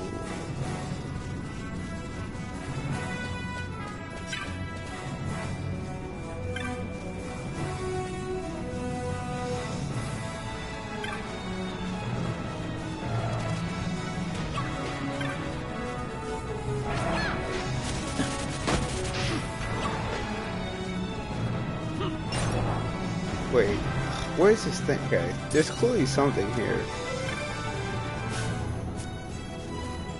Ah. Wait, this is not what I was meant to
Where is this thing? Right, let's see. It says here that upon getting access on search the broken sand section while planting a little beam.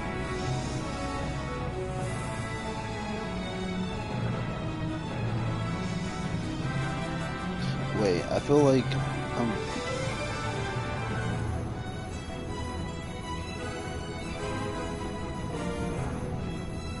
shore of the south bank and one on the shore of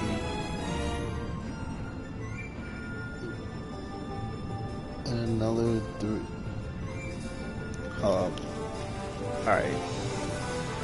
I'm just struggling right now with this side quest. Oh my god. Where's this go? Just so I know. Oh! Cool. This is a shortcut. Actually, this is really useful. Because I need to...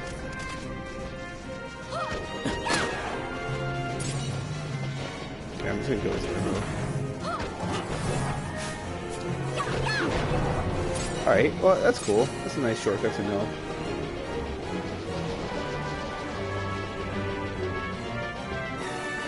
All right, so let's see. Let's do this side quest so I can get access to these things now before I need to do it all at the end of the game.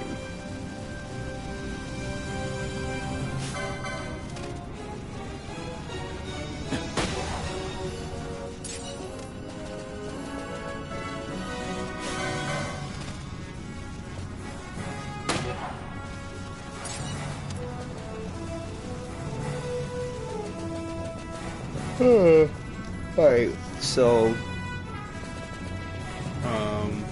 just ignore these enemies. Oh, I guess I can't really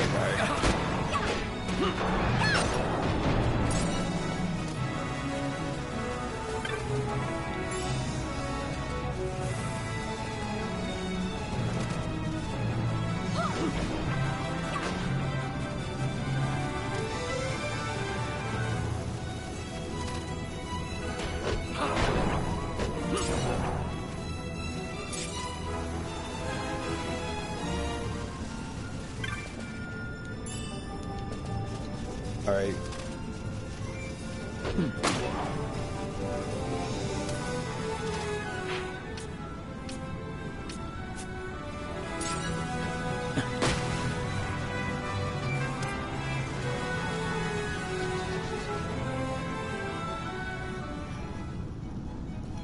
Alright, so I need to cross this.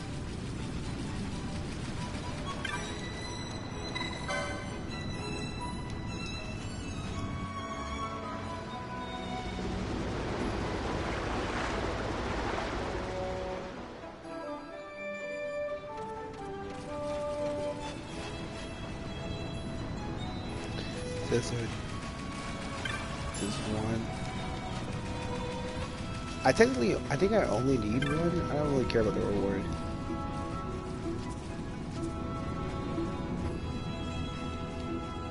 I think Dontrell took some with him when he left for the outpost. Would you mind bringing some back to the village? Okay.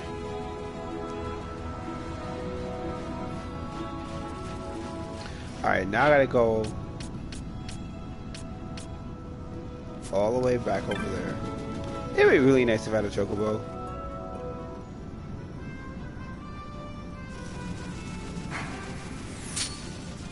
I'm not gonna sit here and waste my time fighting these guys. Especially because they do 0 damage to me. Wait, although, the benefit of killing these things though is that I get LP regardless, which is like, it's of equal value regardless of like how strong the majority of enemies are. Cause like, I can fight a level like 32 wolf and still only get 1 LP, so it's good for LP. It's good for LP farming, which I kind of need.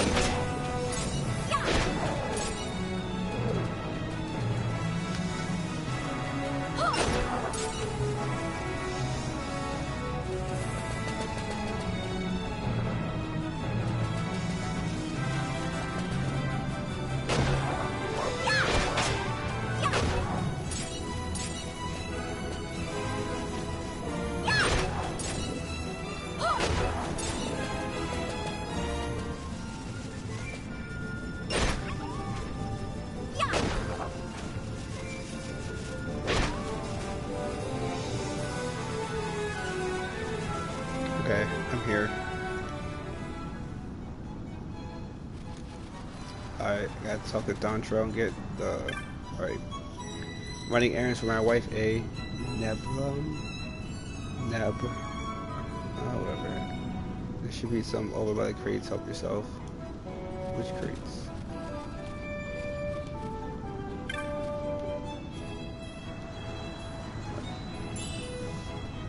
That's not what I thought it was. Okay. That's not what I thought it was. Alright.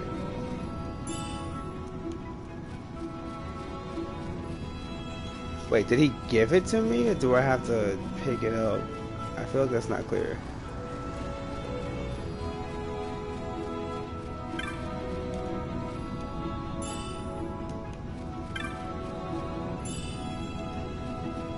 Alright.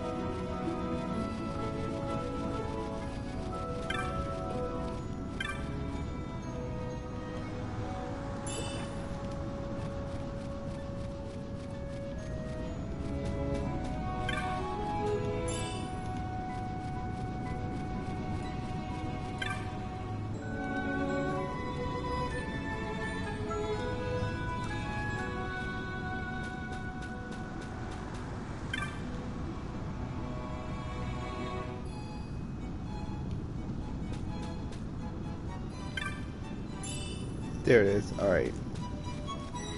Now I gotta go back.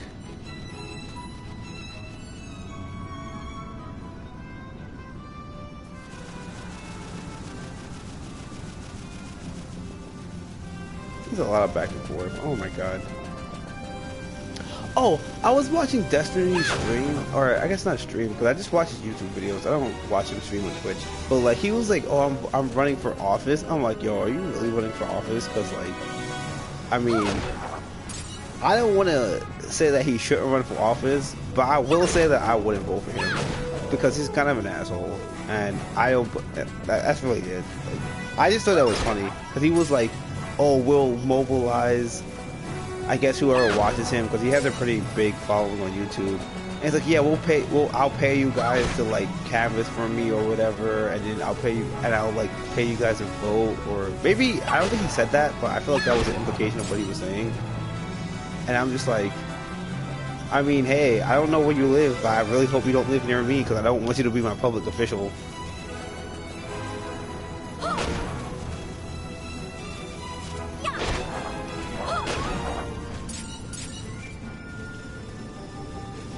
I just think that like he is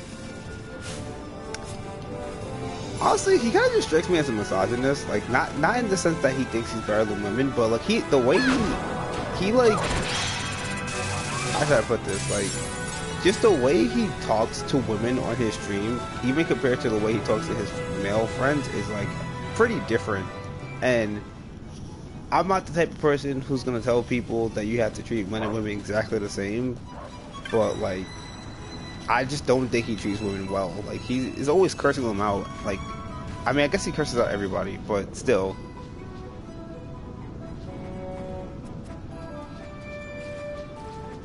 All right. Like, how should I put this? Like, I feel like when he's talking to a dude, he'll get to a point. Or he'll like, it's like, even if he's mad at them or he's cursing them out, he'll get to a point where he tries to calm himself down and explain himself and like not be like a raging prick. But I feel like he doesn't do that when, I feel like he never gets to that point when dealing with women, and that's why I think he's misogynist. But like, clearly women like him, because, I mean, I know he has a girlfriend and he like will have females on his stream, so it's not like I don't want to be the person who says that women hate him, but I am the person who wants to be like, I don't like the way he treats women. But that's just me. I'm just a guy. I'm not famous. He's famous, so I guess he gets to do whatever he wants. I mean, hey. Oh my god. So regardless of your opinion, okay, so like, obviously we're living in a world where Donald Trump, the president of the United States, got impeached, right? So I'm not gonna sit here and be like, cast a moral judgment on anyone for their opinions on Donald Trump, or like whether or not he's a good or bad president. But I am gonna cast a moral judgment. I am gonna say that I think it's really funny that he got impeached.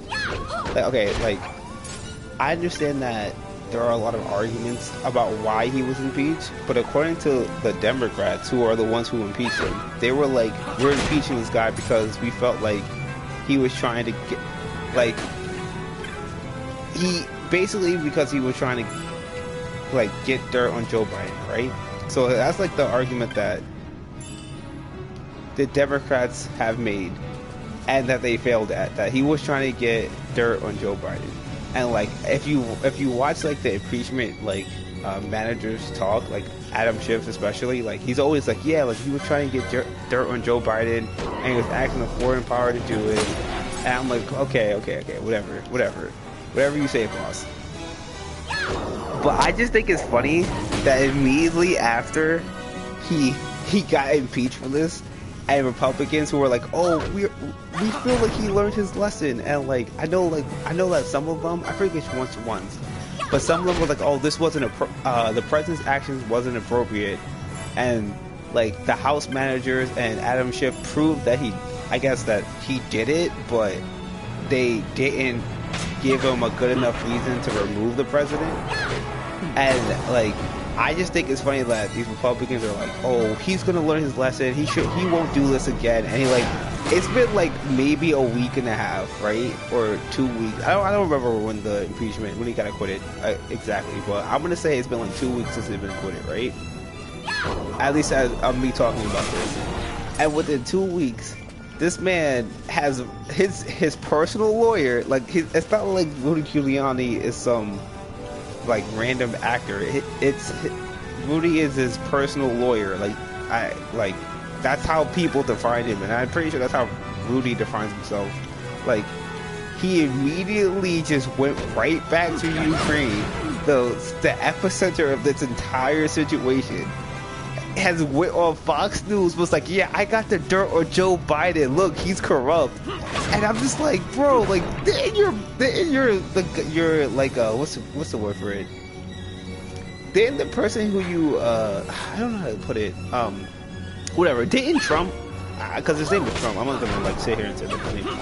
Didn't Trump just get impeached for this? Like, didn't the entire Democratic Party try to get this man removed because they were like, yo, this guy is sitting here trying to get up dirt on Joe Biden? And then the Republican Party was like, yeah, but it's not that bad. He won't do it again. And immediately, Rudy Giuliani is out here trying to do it again. And I'm just like, wow, that's crazy. That's just amazing. And it's like, I mean, I understand why people feel salty about Trump like firing basically every single person that testified against him, because that kind of seems like retribution. I think it's within his right to do so, because diplomatic figures are not how should I put this? They're not elected officials, they're appointed officials. So technically speaking, the president doesn't have to go through a process to fire them, because whether or not that you want to argue that's moral or not, it's like not what I'm getting into, but like it like, I just think that people are kind of misunderstanding what the term abuse of power means, because like I feel like people are like, oh, you can't commit. I know that a major argument that people will make is like, oh, you can't impeach somebody off of abuse of power because abuse of power is not a crime. But like, yeah, that's kind of like the point of referring to it as abuse of power. It's not that what you're doing is like, even if like outside of the presidency, like just in general, like the term abuse of power isn't the concept that you're doing something that is not within your right to do. It's the concept that you're doing something within your right to do for negative outcome, and that's where the abuse comes from. Like, I think a best example I can give is like a teacher giving a kid an F. Like you give it, like a teacher, especially if it's like, okay, I think English is the best way to describe this, because English is kind of subjective, right? There's no like 1 + 1 = 2, so you can't like do it in math. But in an English class, right, your teacher basically is judging you like based on the strength of that teacher's morality and their ability for you to like write.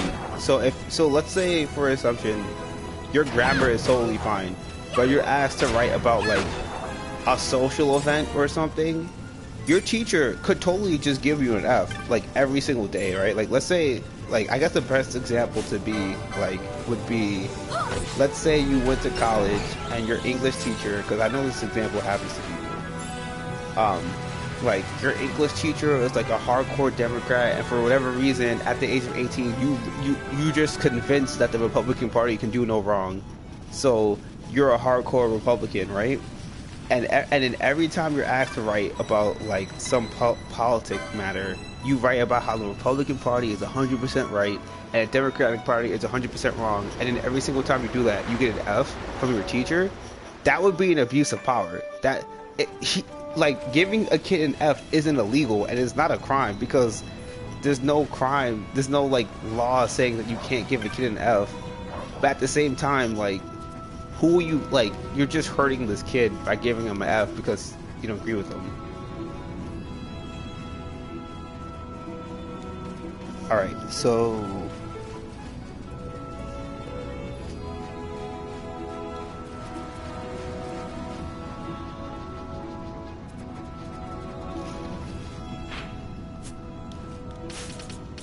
hold up.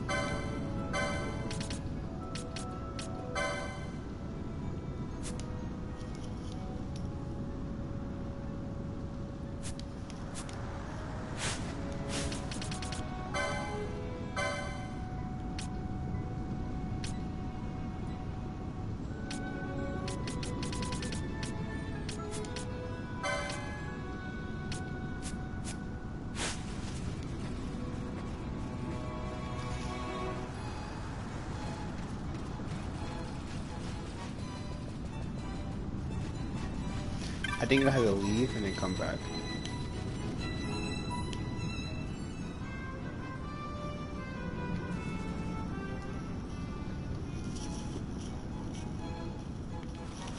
I'm sorry, I like completely stopped what I was talking about because I gotta do this. Yeah, okay. Perfect.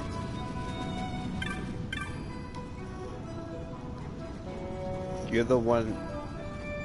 You the one as bought down medicines.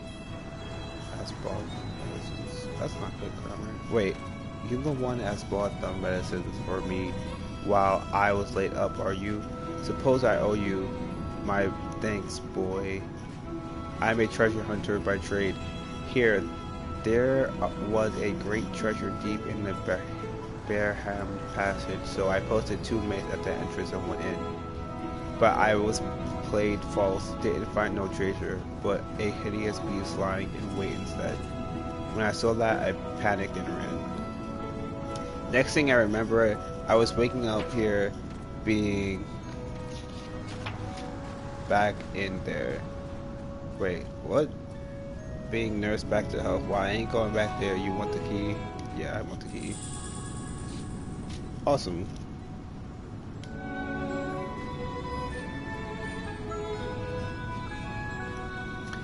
There's more than one way into the passage. I hear there's another entrance somewhere in the East Esther stand. Good luck finding it.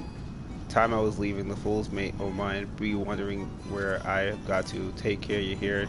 You've nothing without your health. Yeah. Balance mode. Alright. That's funny, because balance mode is related to health. Alright. Alright, back to the conversation I was having. So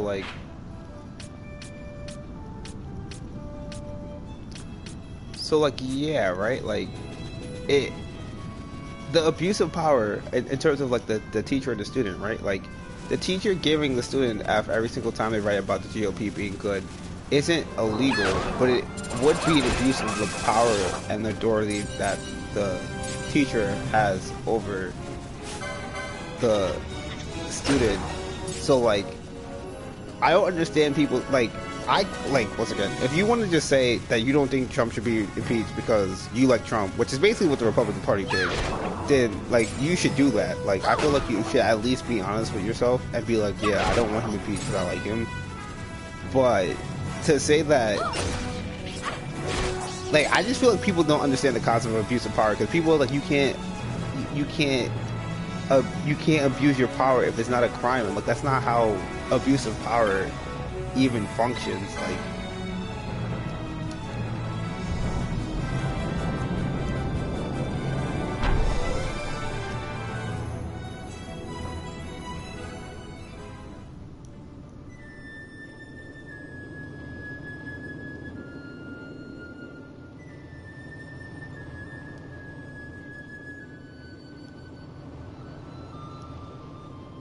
okay, so there is a boss in here. Not a boss, an Esper.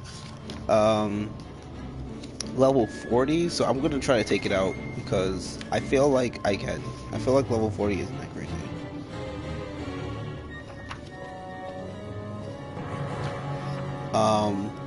I just need to...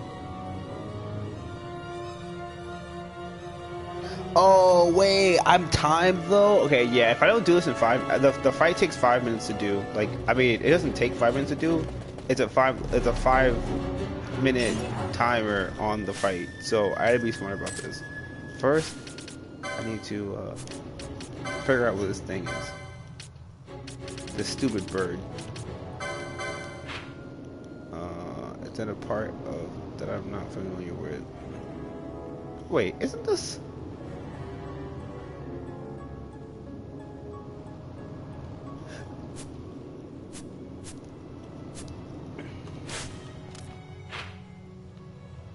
Oh, okay, maybe it's...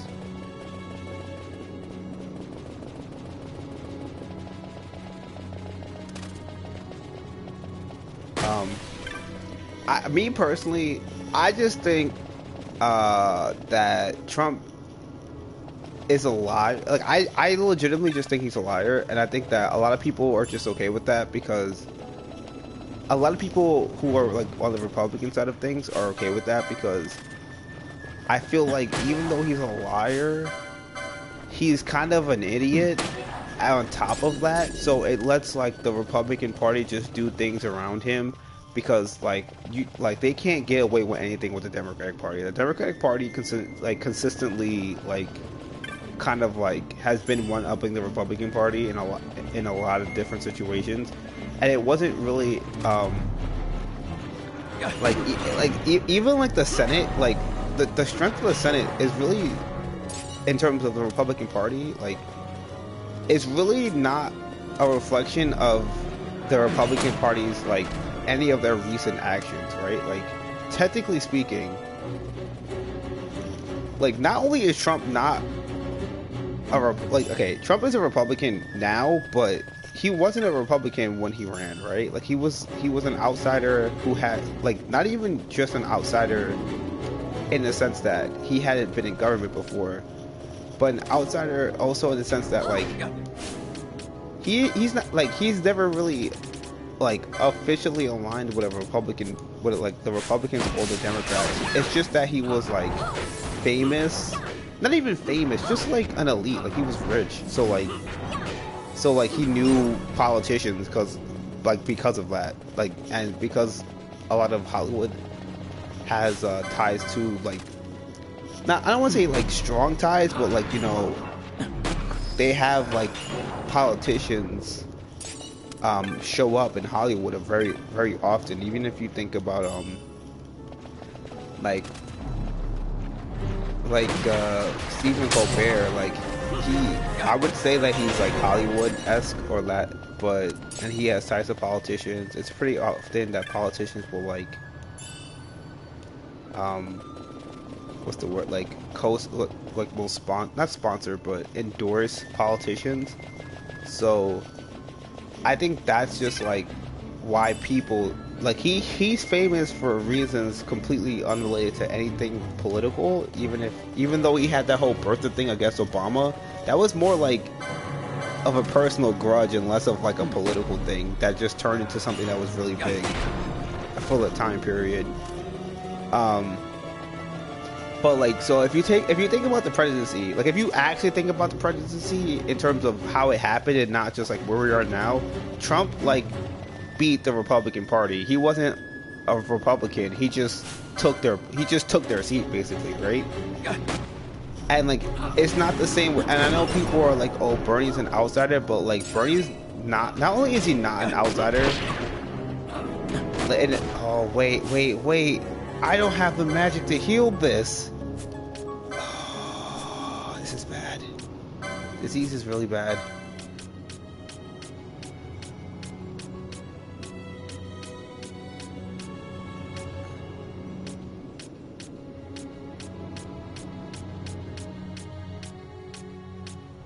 Oh no. Okay, I can't fight with these guys right now. I have to go to the safe spot because I don't have anything that can heal disease, and Esuna does not heal disease. Basically, it permanently reduces your health, so like you can't heal, and when you take health damage, it's like it's basically just reduces your max HP.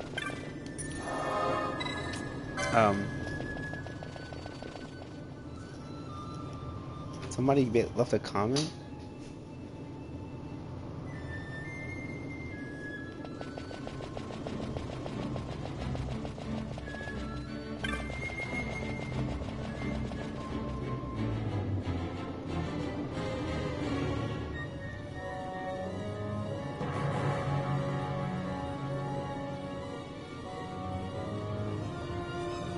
Yes, no, it's not too soon because China, like, straight up, like, I feel like that's their problem. Like, like they should have been prepared because, from my understanding and from the reporting established, the reason why they got the disease outbroke the way it did is because of the way they conduct their food markets. If you like, I know a little bit about it because like I'm kind of interested in Asian culture and whatnot. They have this thing called a wet market. So basically, they just like have all their meat out like in the open. And it's typically like very crowded because a lot of people are trying to like buy food, and then also if you account for like the fish and stuff like that, like all that is kept like literally wet to like preserve it. So it's like known for being a very unclean environment, and from my understanding, the way that the disease spread initially to humans was through like meat. So it was the meat that people were eating.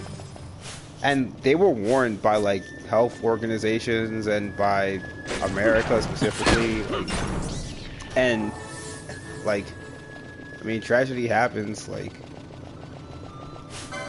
and they're not being, from my, I don't know what's happening, but a lot of officials feel as if they're not being transparent, which is going to hurt them, and which is going to hurt the people and not the government in the long run, because like, how can they get help if they're lying to everyone, or if people feel that they're being lied to, which is even worse, because like they could, like, I don't know, like,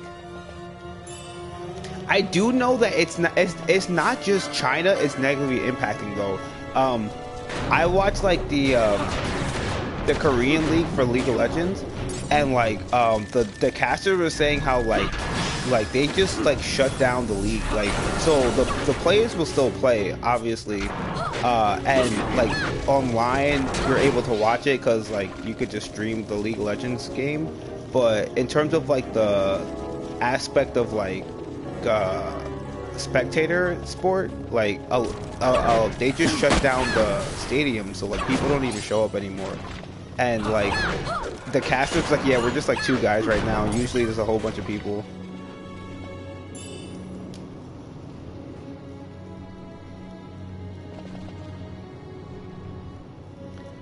Yeah, the impact is really big. It's definitely a problem. One thing that I think that I have an issue with like just Trump, because he is the type of person who bases his success around the economy, is that his administration isn't, how should I put this? I feel like his administration is kind of still on this, the economy is great wave, and we have the numbers, like I think that the 2019 GDP was like 2.1%, which is not that great, and he was the person who was saying that he was going to get it to like 3%, but even that aside, we get a lot of our trade, and not trade stuff, but like manufacturing stuff and raw materials from China. And the Chinese manufacturing district has been basically shut down officially by the government. From my understanding, they're not even expecting to open until like I think the earliest would be like end of March, April, and some people are even saying May. And it's fine now because things are already produced, but like as those items are consumed, it's going to become a huge problem for the American markets and the American consumer market. And it doesn't matter. I know I saw some like stock and like economic theorists or pundits, I guess is a better way to say it. They were saying how like, oh, the American consumer is strong. They can like consume, like, you know, they could be fine through this. But the issue is not on the consumption side. The issue is on the manufacturing side. And if there's nothing to consume in a consumer-based economy, then you're kind of screwed. And to Trump's credit, he tried to like get manufacturing into America, but the way he did it was kind of incompetent and kind of assumed the best case scenario where like there would still be resources available.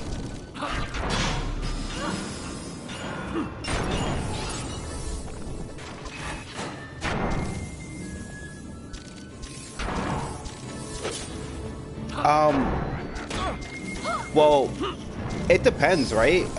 It depends on the company. I'm sure some companies are. I know that I used to work at Hollister, which is a subsidiary of Abercrombie and Fitch, and I still have friends who work there. They had prepared for this because they have actually moved a decent amount of their manufacturing to America. Not a decent amount, but like they started moving like some of their manufacturing to America. So even if they have regardless of if they have stockpiles or not, they have like the infrastructure in place to like just deal with manufacturing not coming out of China. So if companies behaved in that capacity, then yeah, they'll be fine. But like the medical supply industry, a lot of it comes from China, especially on the East Coast, and those are incredibly disposable, like especially in the event of a situation like coronavirus. So like that's a market that might not work out well for itself. In the auto industry market, for example, would probably be fine because they a lot of the cars are already produced, and it's mostly like luxury to buy a very new car, so that's just like a recycling of already established stock. So it depends. It depends on which market you're a part of.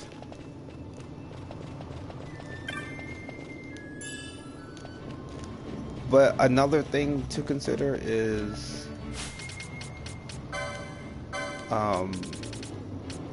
the effect that it will have on not just American trading partners, but also like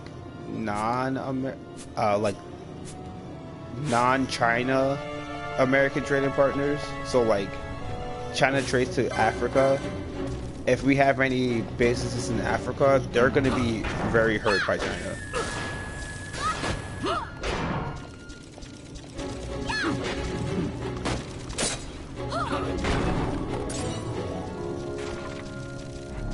Well, my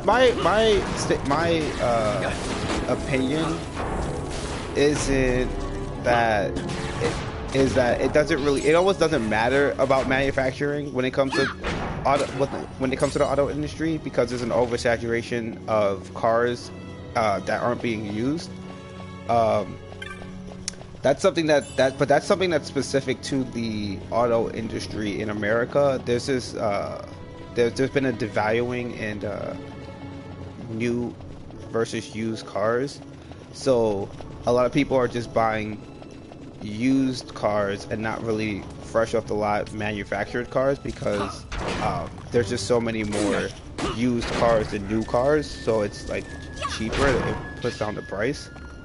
So I think the auto industry will just shift from manufacturing and into just like selling and redistribution of the cars that are already produced, because a lot of them are just on the lot.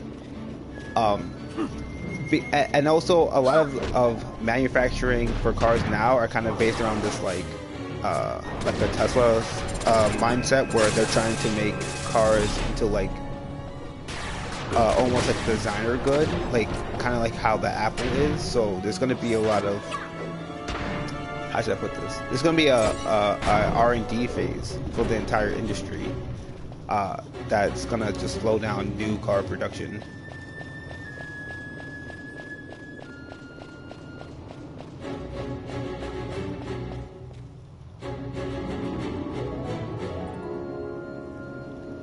Well, yeah, because the 95 is incredibly old. What I'm talking, and so they're gonna stop producing those parts, because like you're not building new 95-esque model cars, and the parts in 95 model cars are pretty different from like a 2010 car. It's like, and that's like the, how should I put this, like oversaturation that the market has is in like cars between 2009 and 2020. I mean, yeah, 2009 and 2020. So those parts will actually be kind of in abundance, because between junk shops having spare parts and those the individual parts still being pretty similar to each other, you'll probably find more of that than you will find of like a 95 model car, because now those are almost considered antique cars, especially if you can maintain them. And if you have like an incredibly well maintained like car from 1995 or before that, those will actually probably start to raise in value because of the difficulty of repair.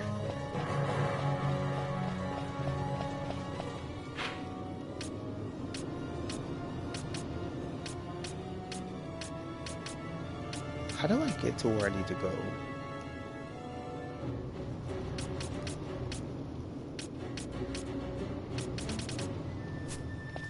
Okay, I'm just leveling up right now. I need to actually get somewhere.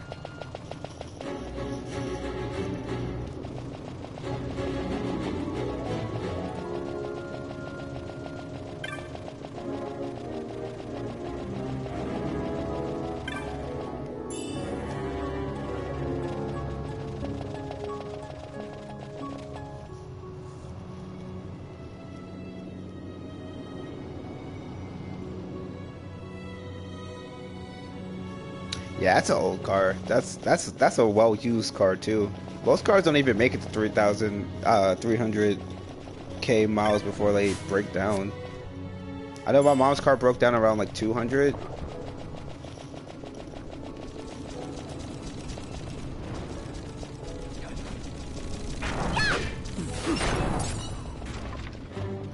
And she had a 2005 Honda. Yeah, that was her model.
Oh yeah, I definitely like Honda cars. Honda I like, and I like Dodge, because I had a Dodge Avenger, a 2016 model. That one was pretty reliable. Hondas I think are better if you live in like an area with good roads, because like I feel like they're just optimized for good roads. I don't know much about the Japanese market in terms of like the auto industry, but I don't doubt that you could probably find a very well maintained car engine from Japan. I wonder if their shipping has been affected though by the coronavirus. They're pretty isolated from China in terms of like, kind of everything. They kind of live in isolation, like a very isolated society compared to the rest of Asia.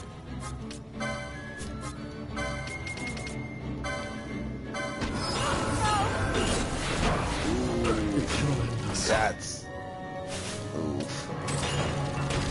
Alright, I want to retreat.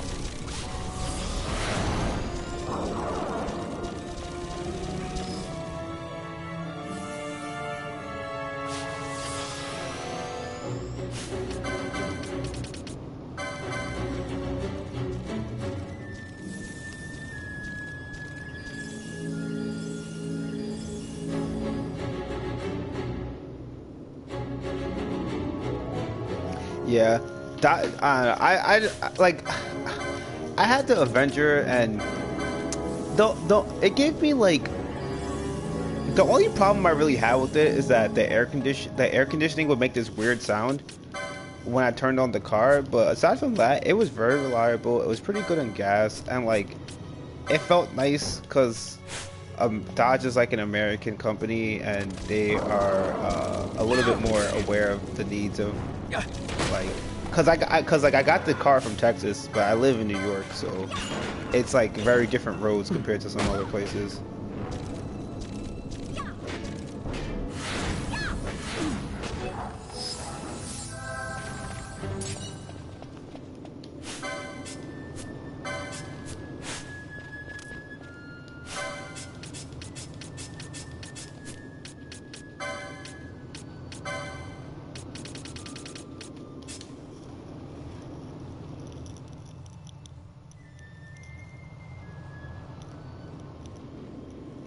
They are very cocky looking. I'll definitely give you that.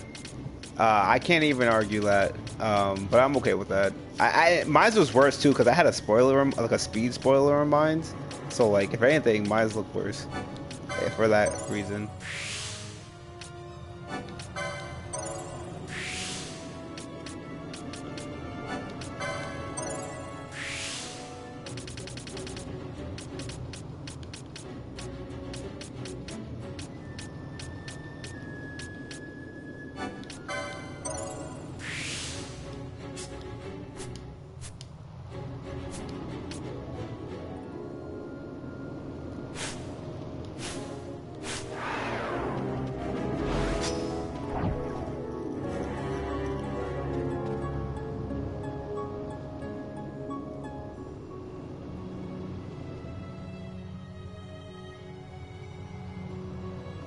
I don't know what WV stands for, but I can appreciate hearing the car about the salt aspect because I live in New York and they salt really heavily in New York.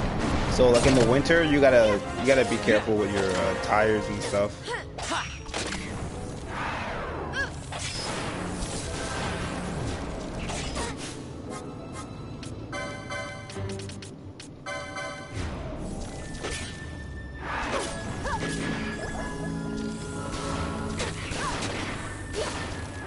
Actually, you know what I can do?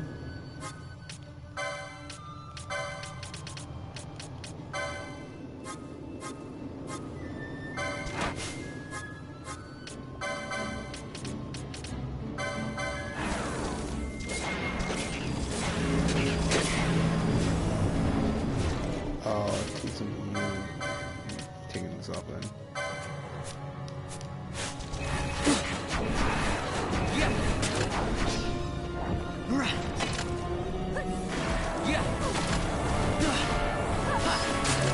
Oh, West Virginia? Oh, okay. Okay. I know it's not the same area, but my grandma lives by like an hour away from Halifax, so that's like in the same section of America compared to like New York.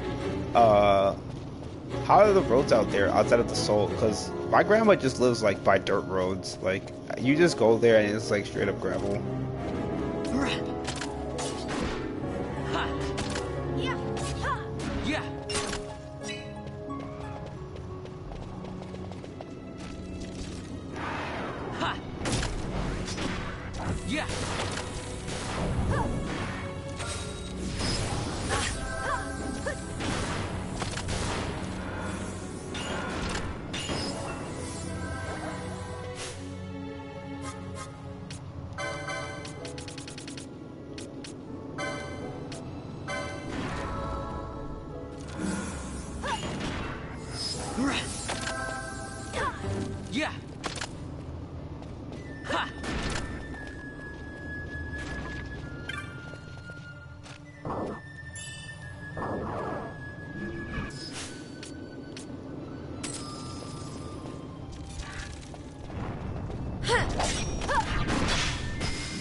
Yeah.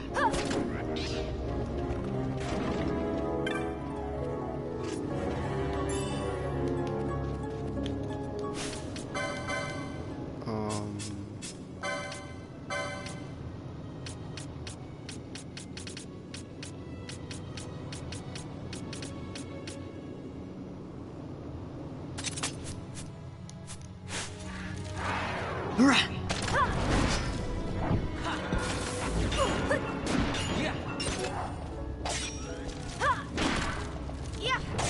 yeah, that's basically been my experience. I've actually had to, well, I mean, I didn't do it, but my family had to do it. They had to like fill in like this giant dip in the road, and because my grandma, like, she owns property. It's not like just like, I guess you would know this, but like, it's not just like a suburbanized area. It's just like some houses and a whole bunch of like old farmland. So they had to like fill in the road with dirt because it was like this huge hole. And like getting in and out of it can be like dicey, especially if it's raining. But I mean, it's whatever.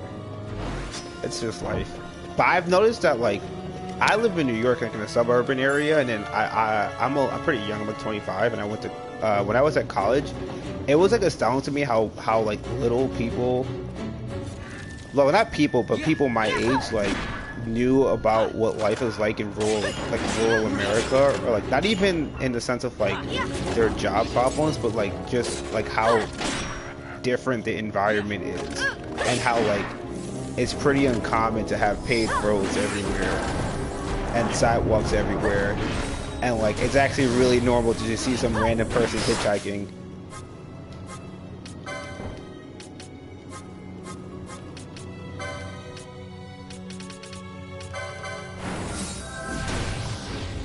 Cause like what I remember, like when I was in college, like you could take a bus anywhere. It was really inconvenient because the bus didn't show up when it said it was gonna show up, and it would leave like at random times. But like compare that to like in Virginia, where like there was like one store that was like almost 30 minutes away, and the nearest hospital was like an hour away. Like, because I remember I had to get stitches at college, and I just took like a bus to go get to the hospital to get my stitches done.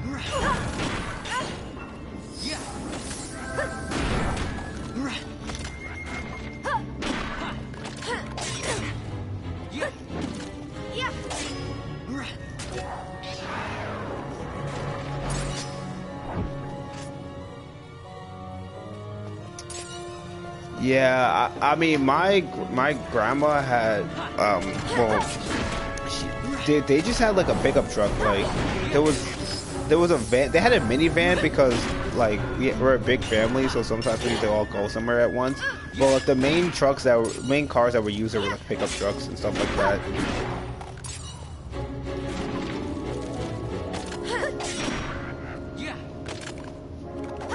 Yeah, I would never like drive like a Honda, like a Accord anyway. Like I wouldn't want to drive an Accord really through like rural America.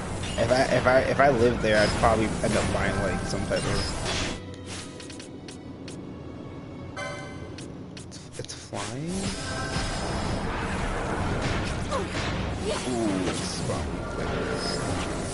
I gotta retreat. Hold up. Tactical retreat. Tactical retreat.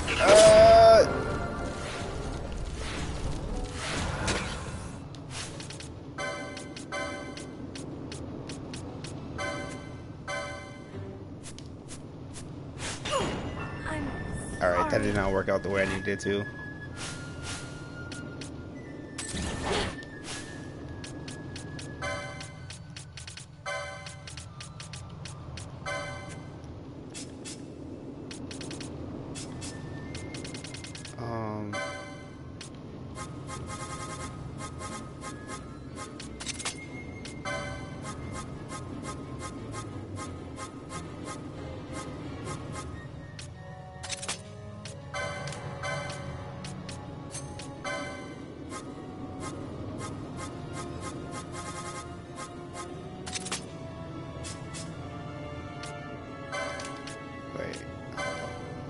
butt kick.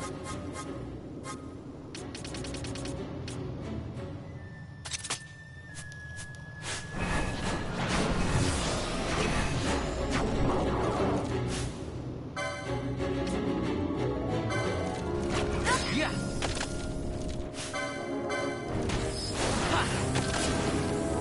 Oh no.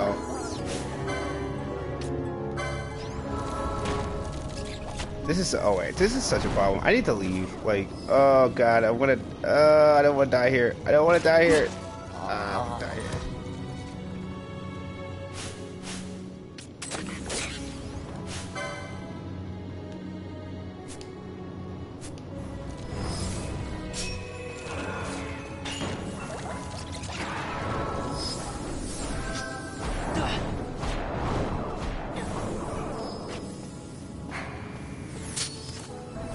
They need to flee. Oh, okay. I was not prepared for that fight.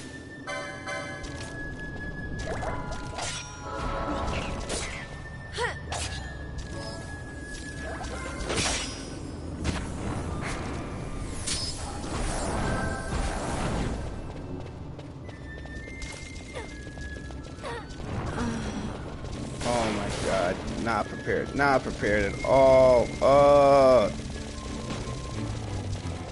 Hello.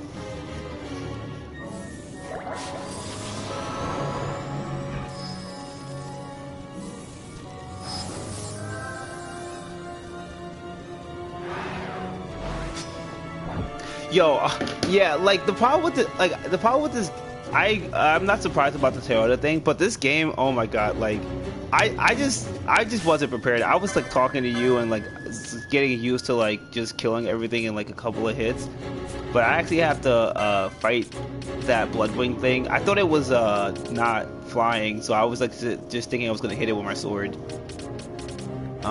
But I should be fine. I just need to change my gambits around to like actually deal with the situation. So I want to change it around so that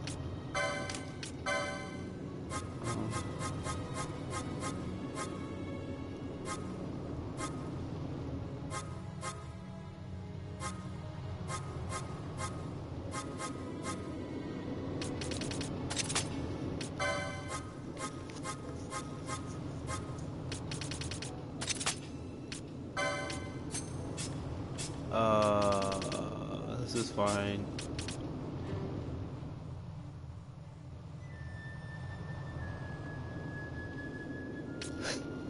This will end up hurting me.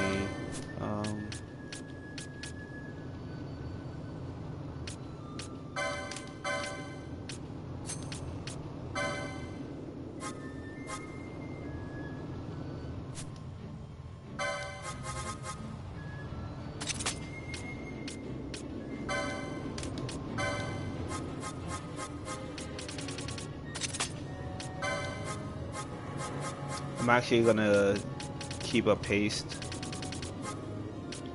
This will help me.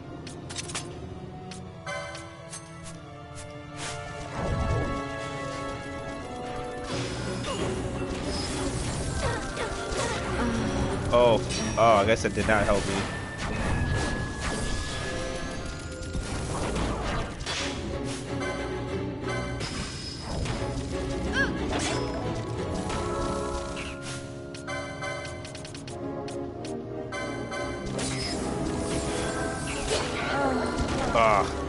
These things do so much damage, like.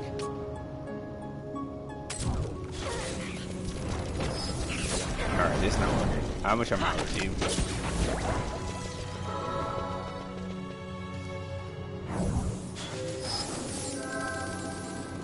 Alright, yeah, that's not working. But I'm gonna try my other team because they're better at dealing with AoE and undead creatures. I'll just have it so that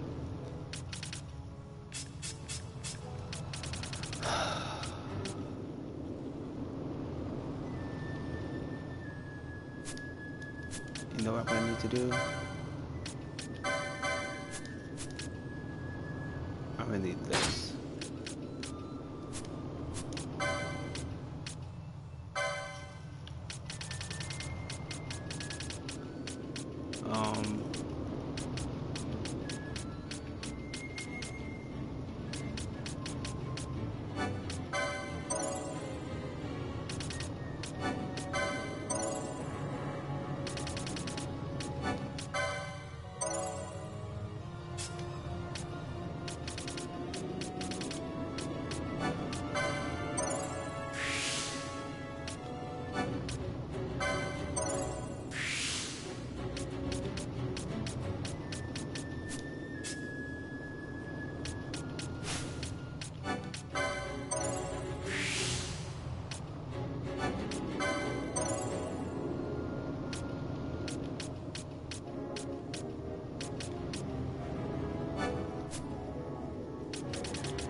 Alright, so this should boost my character's strengths and whatnot pretty heavily. Um,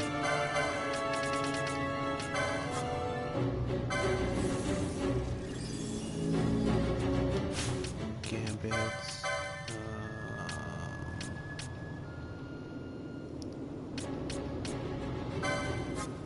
Change to this.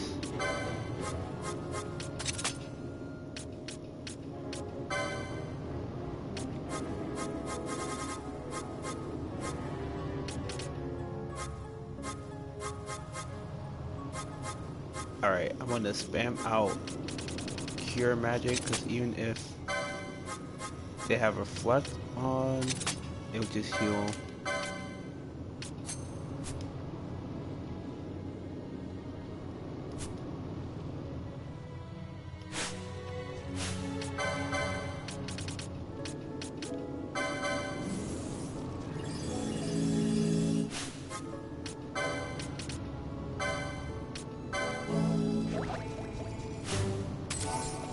Alright, so, and then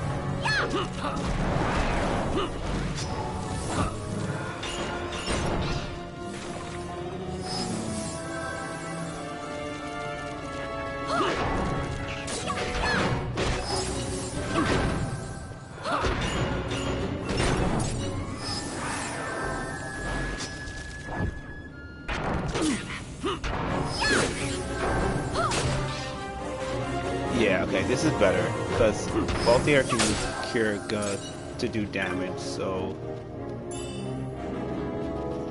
now I gotta go kill this thing.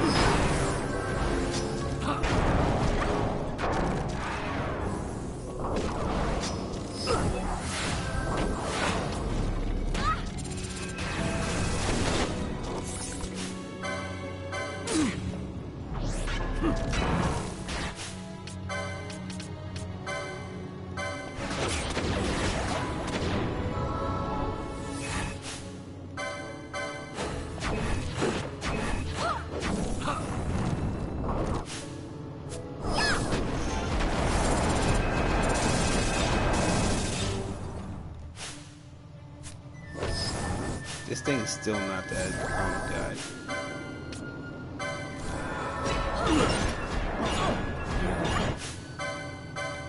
I can't. And it's burying. Oh god. Alright.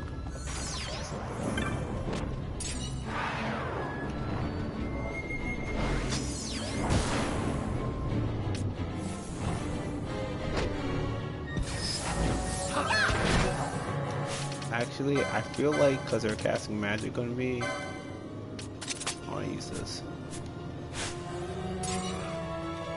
And because they have... Yeah, alright.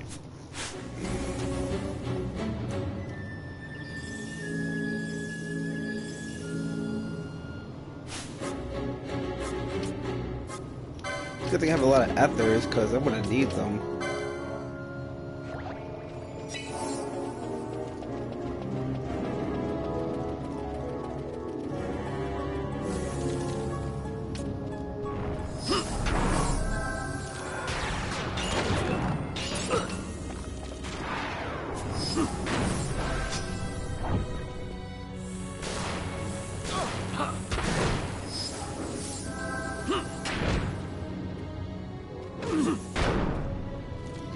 Okay, this is going pretty well so far.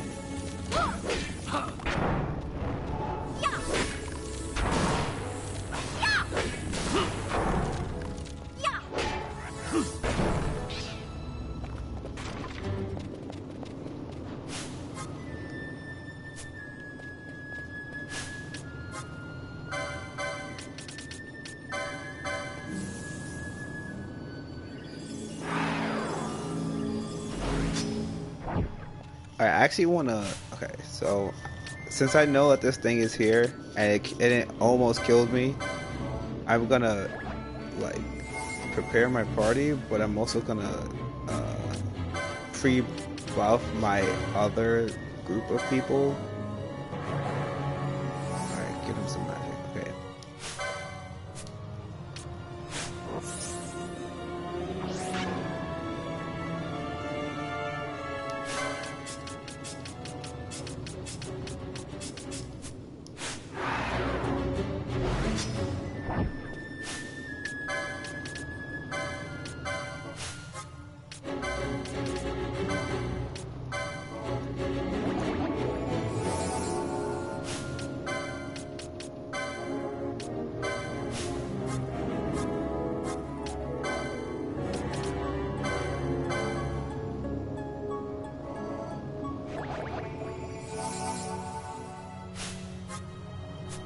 Alright.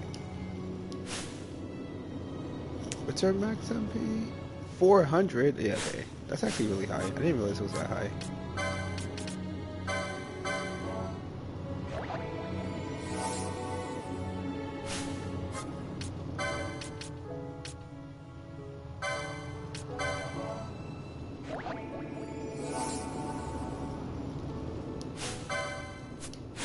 Alright, so...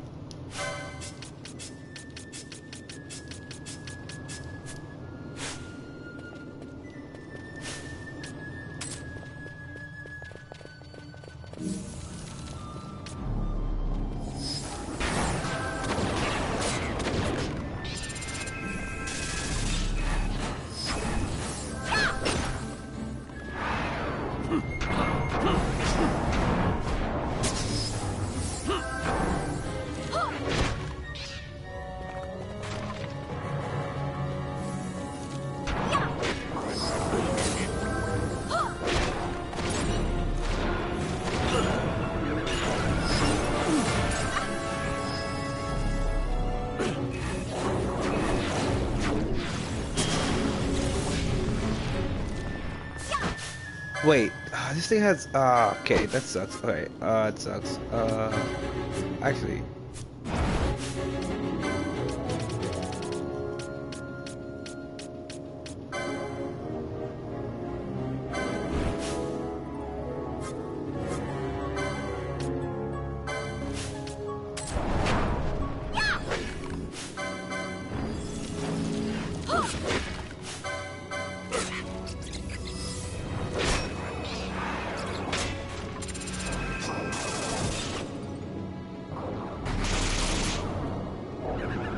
Okay, this should be fine.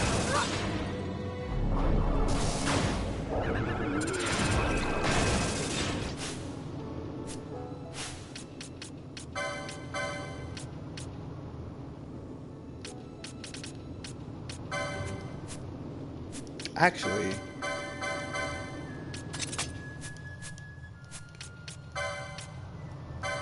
this is what I'll do. This should do a lot of damage. Unless he's immune to fire, which I don't think he is.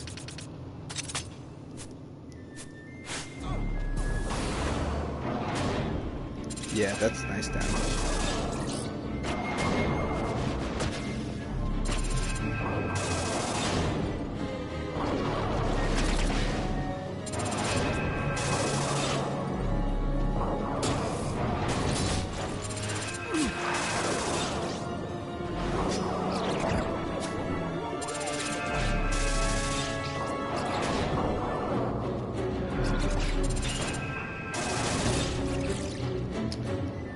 Oh boy, yeah, did it. Okay, that's good.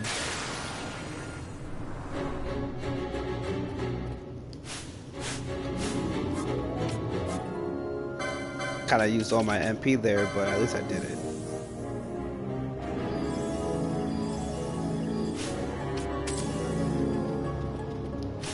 Alright.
Alright, I just want to get out of here now. I'll get my butt kicked.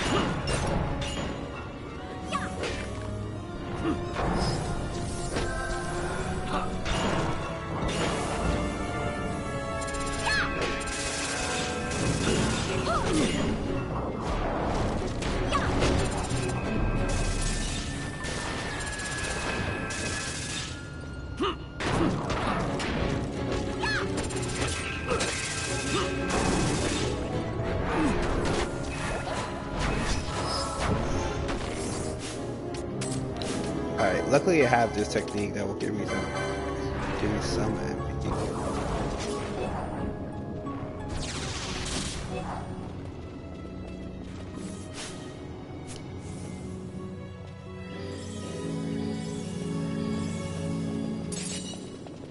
Yeah, okay, well I got that hunt done, which is nice, and now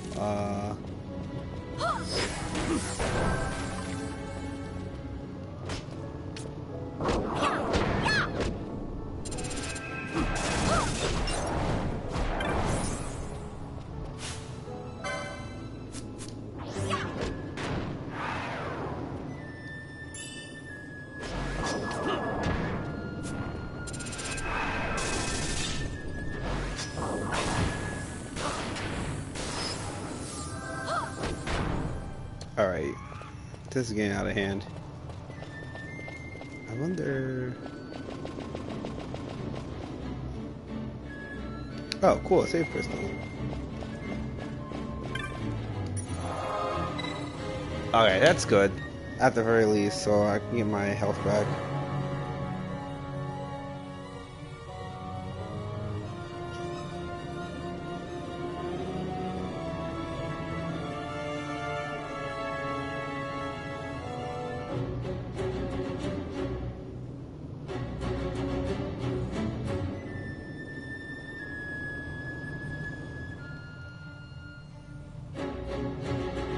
Alright.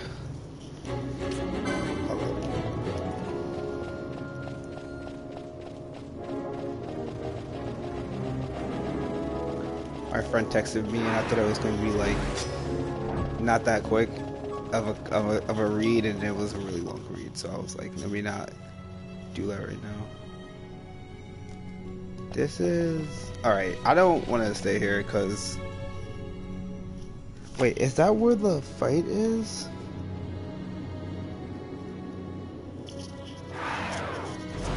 Oh yeah. Okay, I think that's where the fight is, and I definitely died. I've definitely been like dying or almost dying, so I want to save.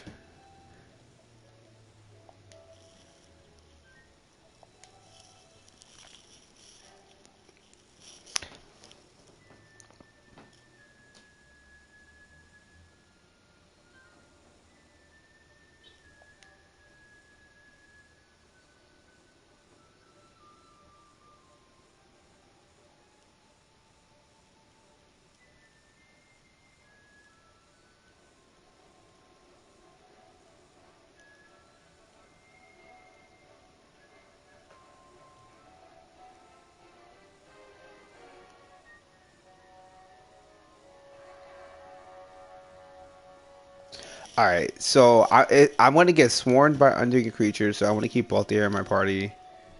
And then it says I want to get swarmed by undead creatures, and that it can class sleep, disable, break, and reverse. Alright, that's gonna suck. So I want to actually put Penelo back onto this using fire magic thing.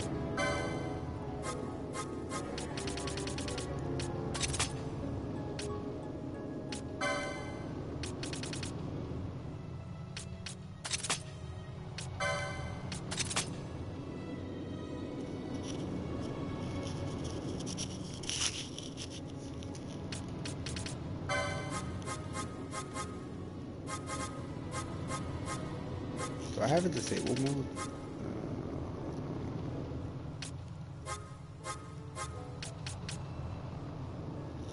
No, but I do have a haste gun mode, which will be very useful for this fight. Alright. I'm gonna leave with Bosch, but I'll end up switching. Alright. Oh, and then Gambits. I want to switch this to AoE Cura instead of Curaga.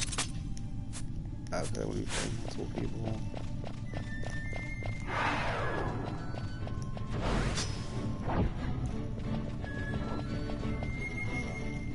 Alright.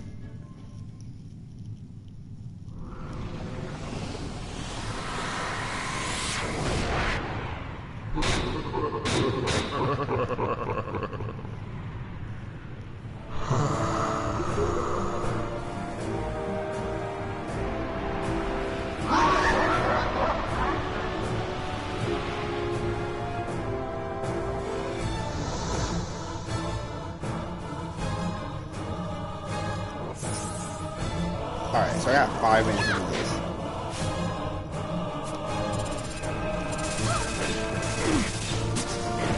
Wait, why is she? Alright.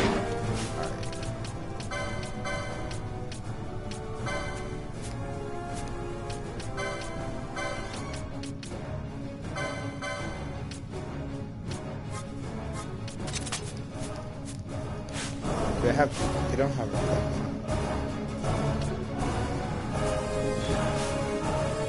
Oh, but this dude has perspective. Okay, so,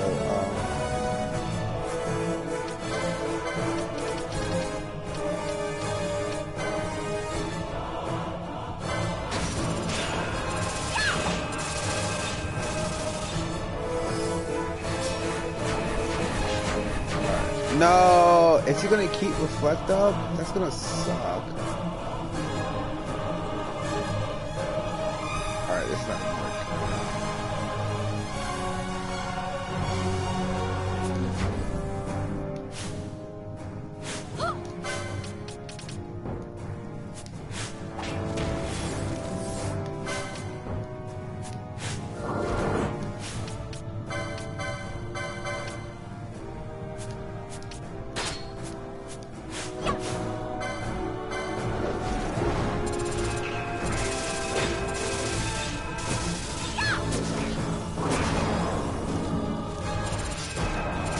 I feel like this is not working.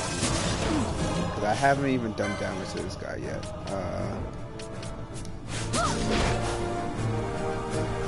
You know what I'm gonna do?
This is not working.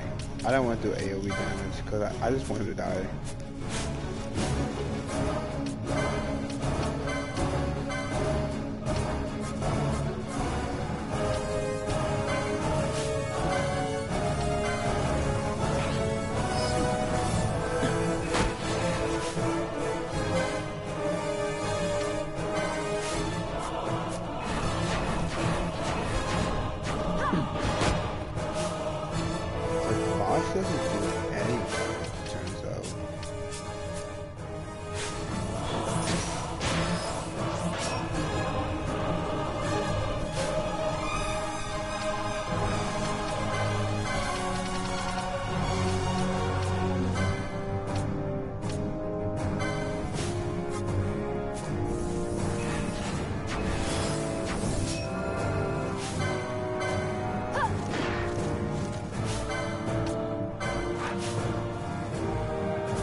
that was level. That was the level whatever down.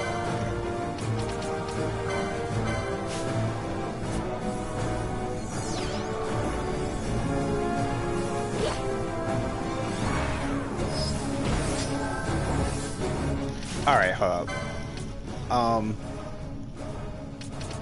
I don't need decoy because he doesn't do a lot of damage, so she doesn't need to be wasting her time using decoy. He doesn't need to be wasting his time using regain, but I'm not trying to keep that qualified. I just need to pump out as much damage as possible.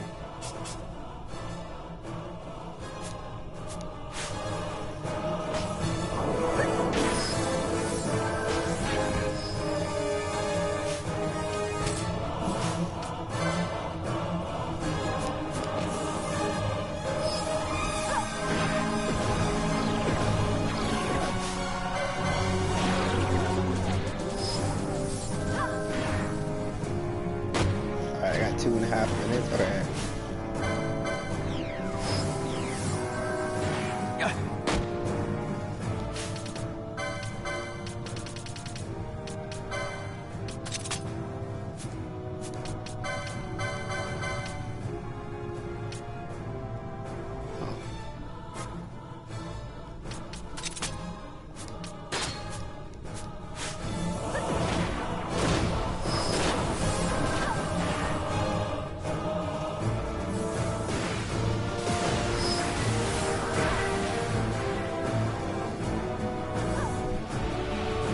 Oh no, what is this?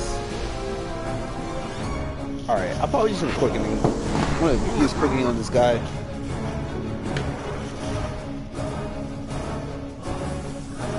Oh no! Okay.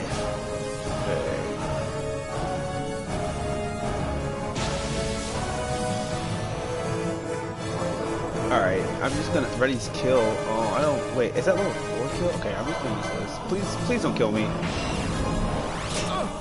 Alright, I guess I didn't. I guess that was too much to ask for.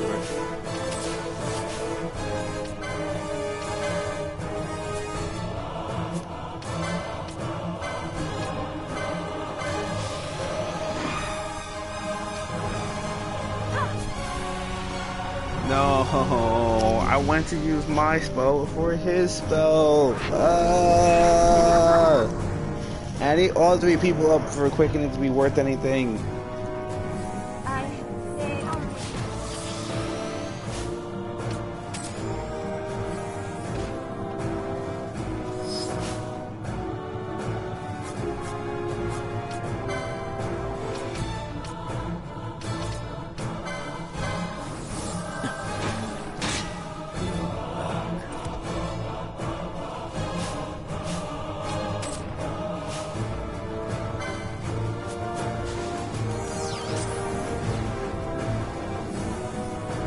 Alright, he's just wasting my time.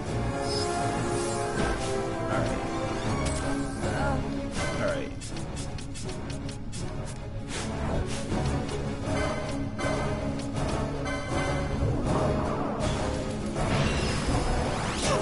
No! Oh my god, this is getting annoying. The problem is that I have characters who can just die. Okay. Please work, please work, please work, please work, please work, please work, please work, please work, please work. Just use it, just use it. Okay, okay, okay. Whew.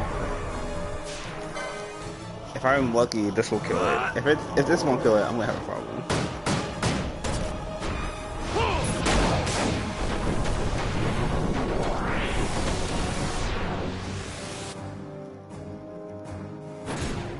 Got a surprise for you.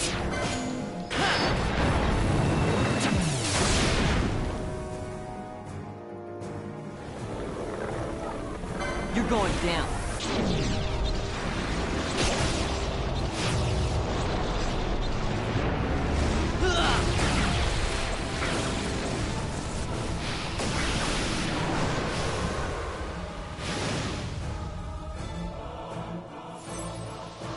I got it!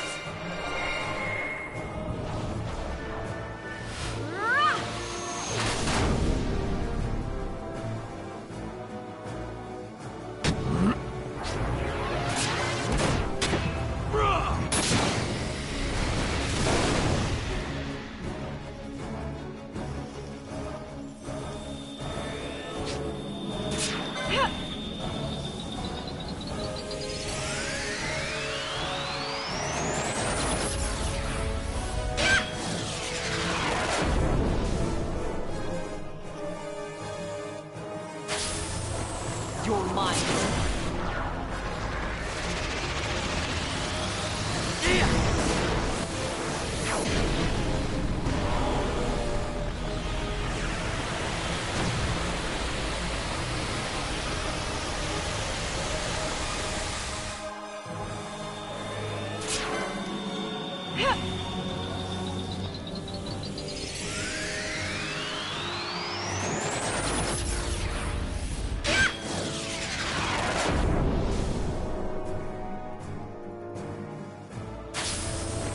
You're mine.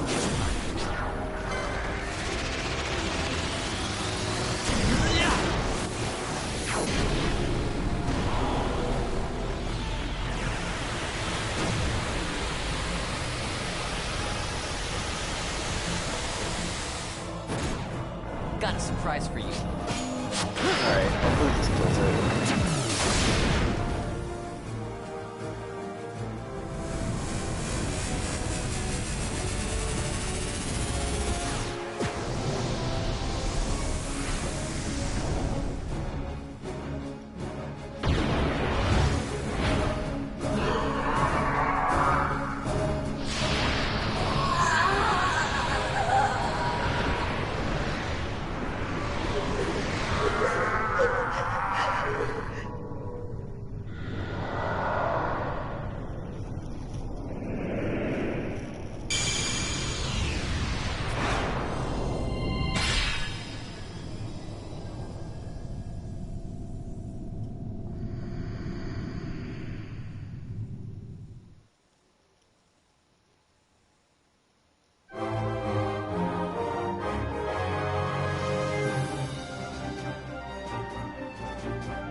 Okay, that wasn't too. I mean, that was terrible, but at least I won.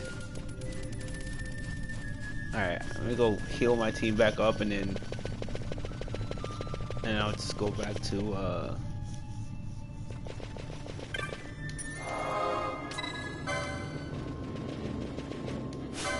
my party.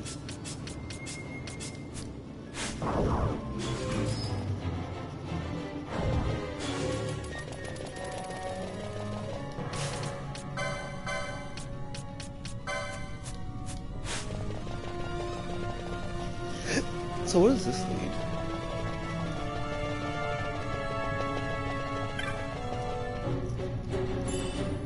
Reverse mode. Elixir. Those are nice things to have.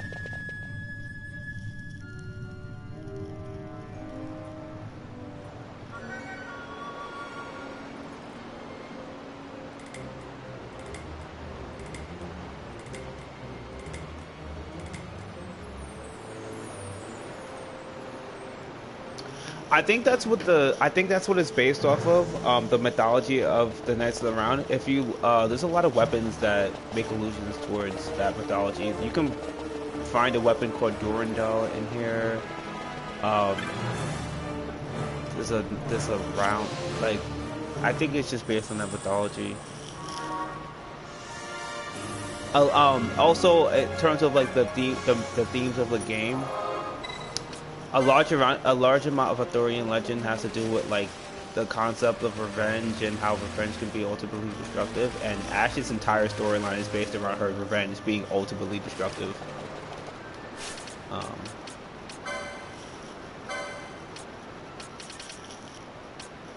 think both these are in here. Oh, I never spoke to this person. Crap. Okay, well, I know I spoke to the other one. Oh, awesome.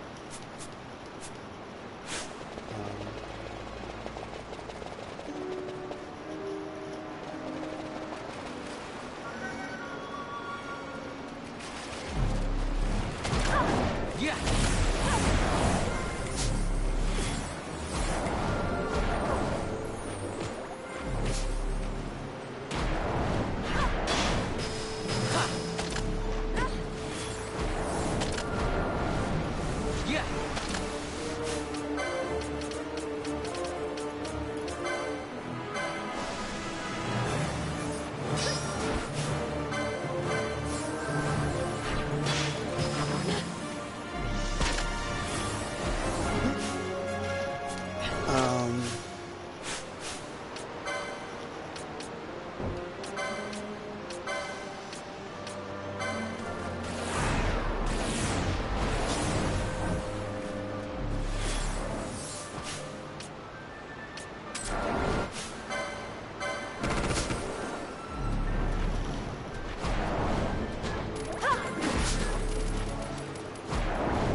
Oh, I didn't want the thing to come down here. Damn.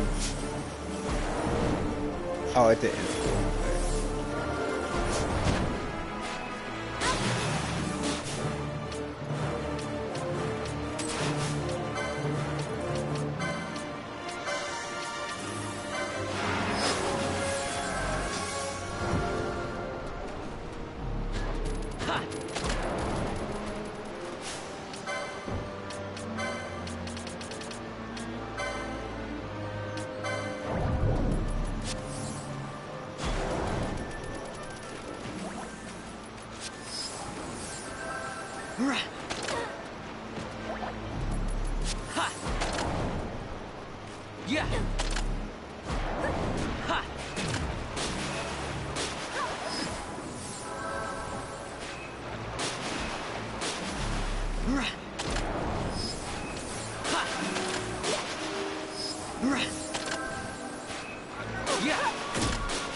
Nice. Okay, that wasn't too bad.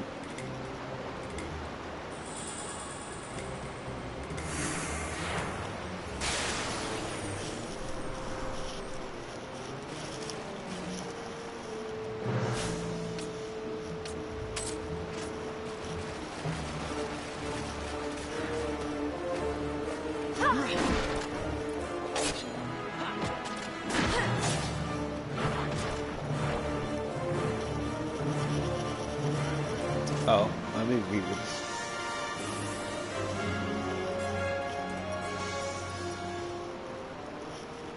I feel Final Fantasy VII looks really good, and that's coming from somebody who doesn't even like the original. Like, I really want to get that game. I don't have like a strong disposable income right now, but when I get that strong disposable income, I will definitely buy that game and stream it. I probably won't. I think they just did a really good job of remaking it, because they said that they're adding a lot of story bits to it that are from like the expansion that happened over the years. Me personally, I played what's it called? I played Crisis Core on the PSP, so that was a really good game. I really enjoyed that game.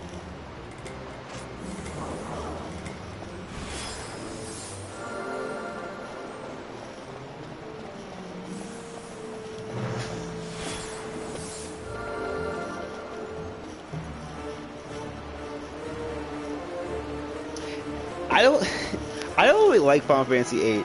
I guess I just don't like it because I don't know if you know about this old YouTuber called Spoony1, but he kind of like made an entire series just roasting Final Fantasy VII, and I never really beat Final Fantasy VIII. So like that's kind of like where my disinterest in playing the game comes from. I do think that in terms of the aesthetics, I think 8 is really good. I like the aesthetics of 8 more than I like the aesthetics of 7. And honestly, I've actually would rather them remake 8 than remake 7.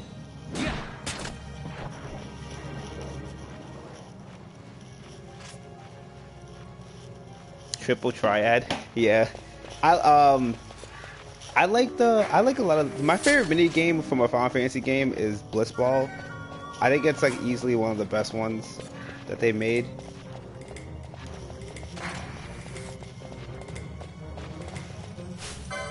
But doesn't Triple Triad have like really weird rules? Like or the rules change like every time you play it or something like that. I heard there's like more than one rule set for the game, and like it changes based on like it's not random, but it can randomly change on you if you're not paying attention to like the thing that triggers the changes of rules. That's all. I don't really know much about the game, honestly.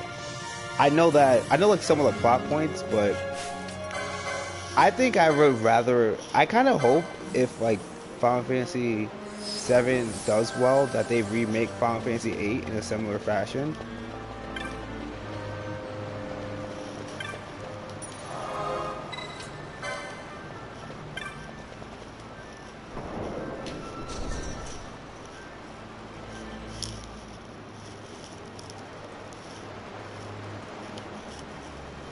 Oh yeah, I definitely done that too. There's not even really like a strong reason to even win it. I think you get like it's just a pride thing. Like I just wanted that trophy cutscene as opposed to that little ball cutscene.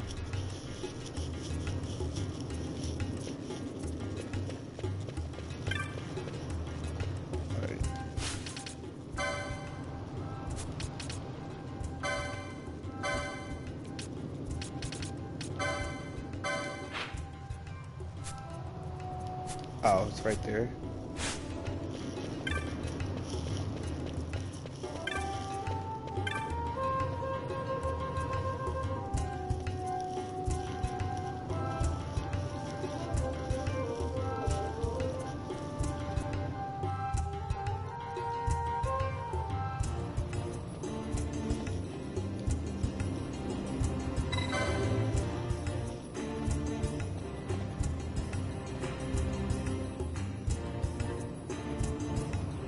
To be much of a thief, I didn't steal from time to time, and this time I was partaking in some things in Selma's house.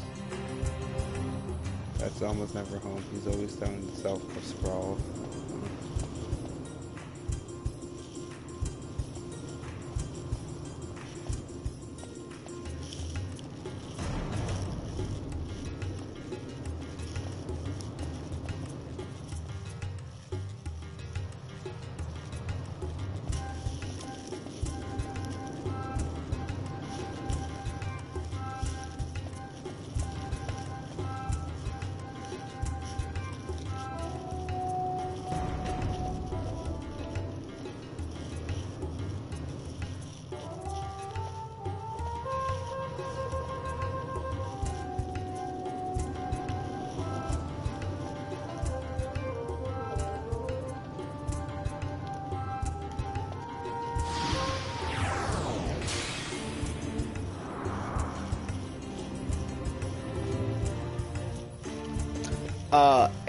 It's a decent amount of RNG, but it's not even really RNG so much as your characters just don't have the stats to beat anyone.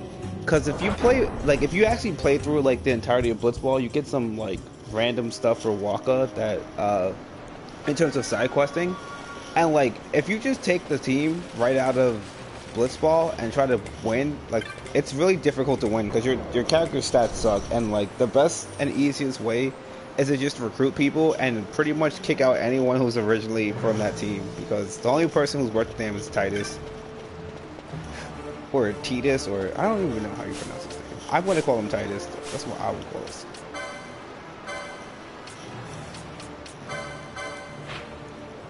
I go all the way there.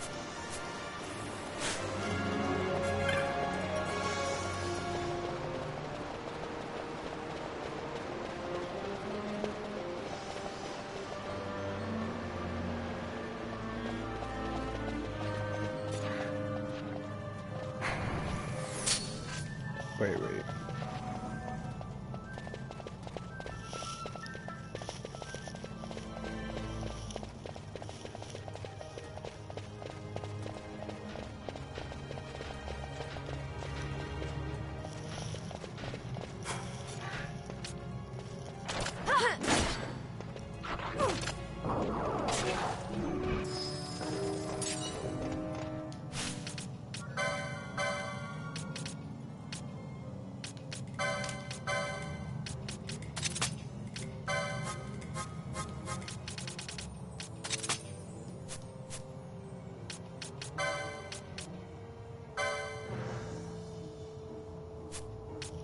Oh, okay. So gotta figure out what Esper this thing gives me. I mean, what stuff. Stealing post. I guess it's nice, but it's not that nice.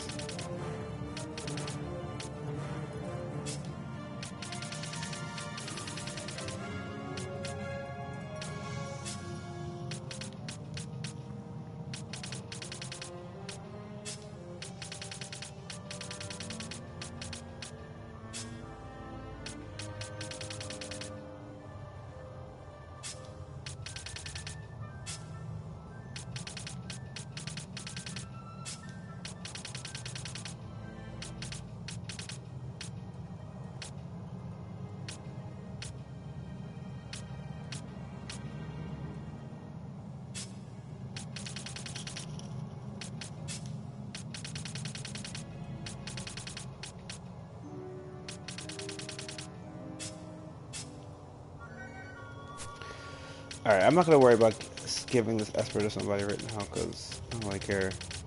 I do care about this stuff though.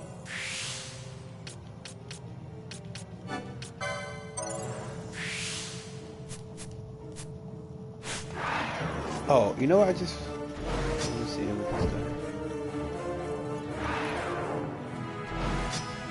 Yeah, no, Walker is easily one of the most OP ones you can get. There's this one guy you can get really early in the like I think he's on the Wuhan High Road, and like he can like kind of carry your team between him and Titus until like, better options come around.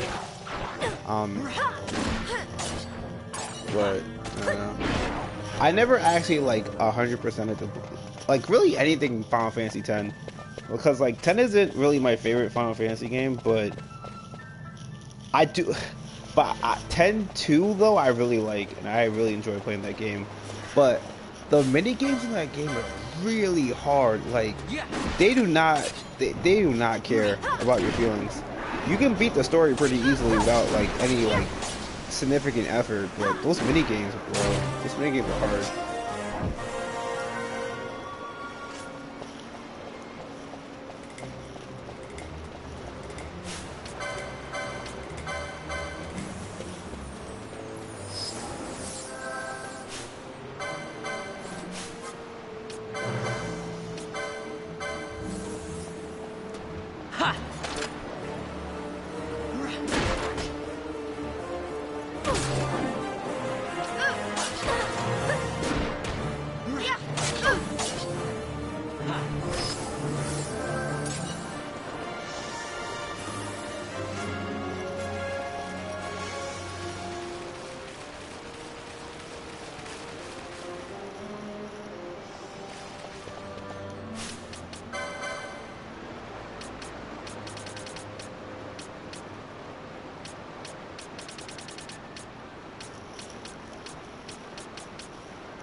Hmm.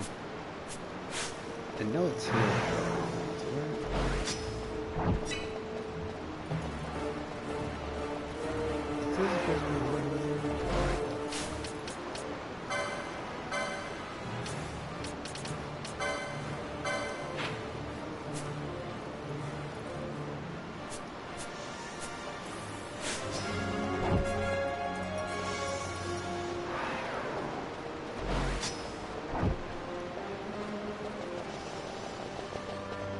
Wait, hold up. Let me see if there's a trick to finding this thing, because it says it's supposed to be here.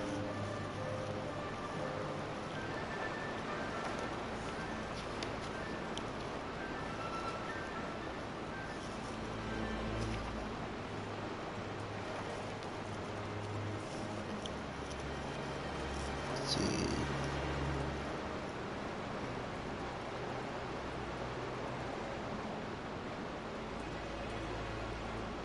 Oh, okay. It's a creep, and it's only gonna appear if I have all female characters. I completely forgot about that.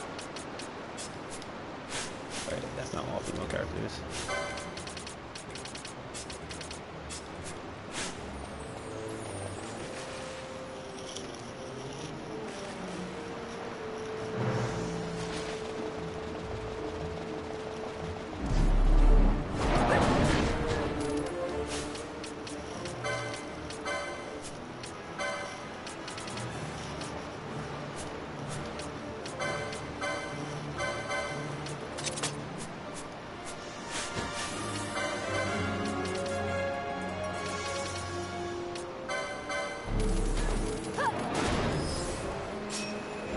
Alright, that's a lot.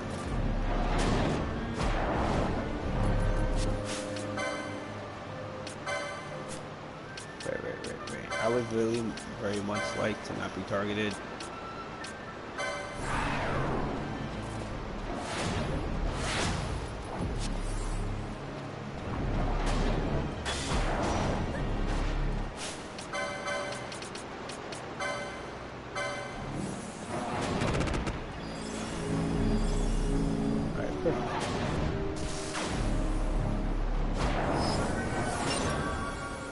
Nice, that was pretty easy.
Alright, nice.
Thank you. You said you'd get him, and you have done. Oh, hello, Samuel. Well, I've seen you recovered by things. You're lucky you found someone willing to help you. You can't hope to get by in life stealing and pilfering from others. We help each other, or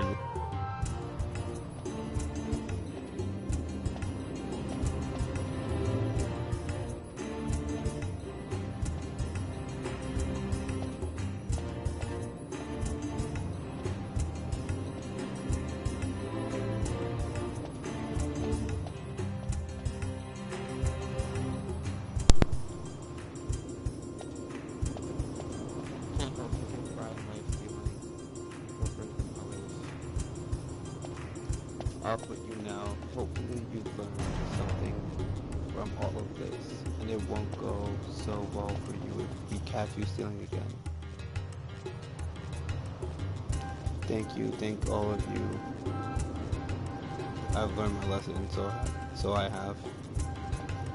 I know I'll probably never see you again, but if you ever see a lonely Seek on the street corner, know I have my dreams where they belong.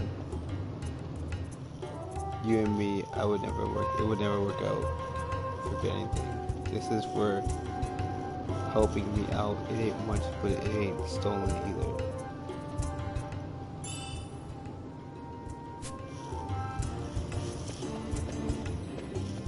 You should be commended, hunting a creature for the sake of a scoundrel like that Seek.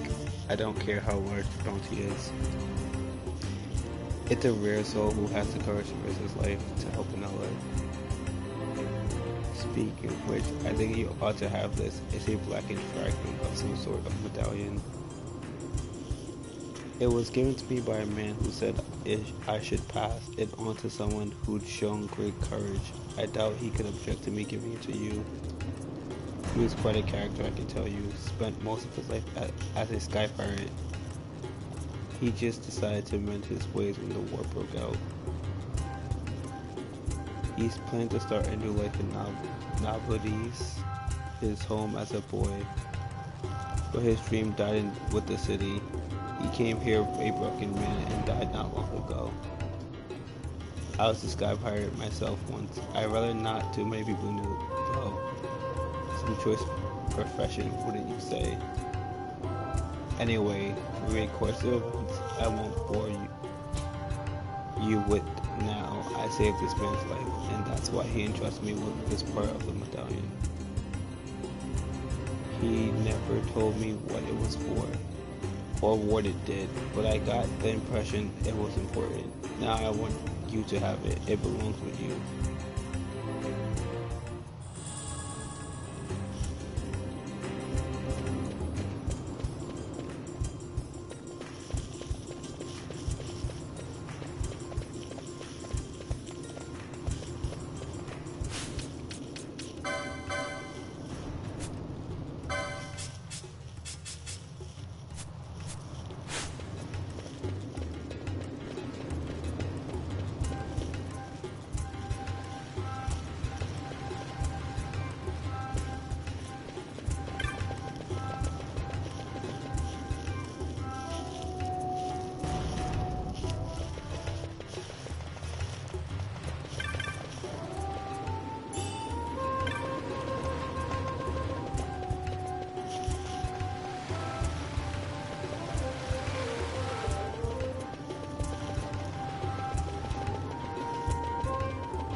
You have the key. That means you defeated my wobbly white nemesis. Thank you ever so much, Kupo. You've saved this poor Moogle's honor. Now to get my brother to repair it. I'll be back in 2 shakes.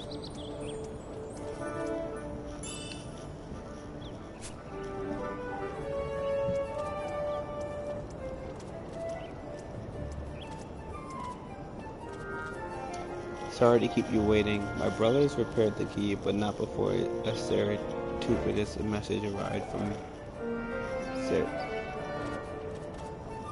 from old Dallin.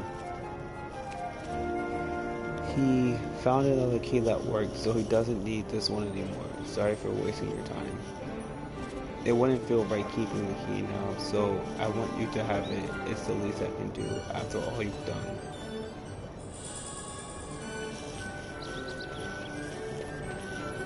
Right, neat.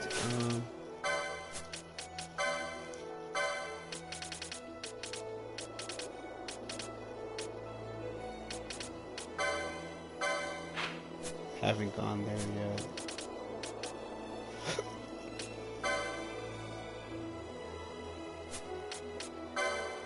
Oh, I haven't even done that one yet either. Okay.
Nello, you're right. Do you have the slightest idea how worried I've been?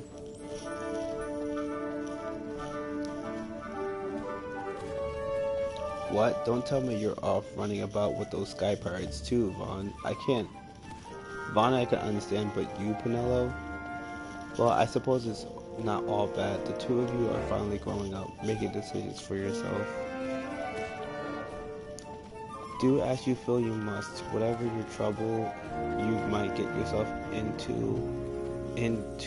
will only make you stronger. I'm sure. Yes, yes.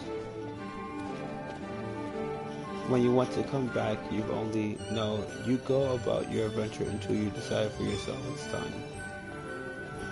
And until then, don't worry yourselves about the shop or any of your friends. Just leave all of that to Magello. Now that that's decided, you should get down to business. If you'll be traveling, you'll need sundries, yes? Well, sundries we have.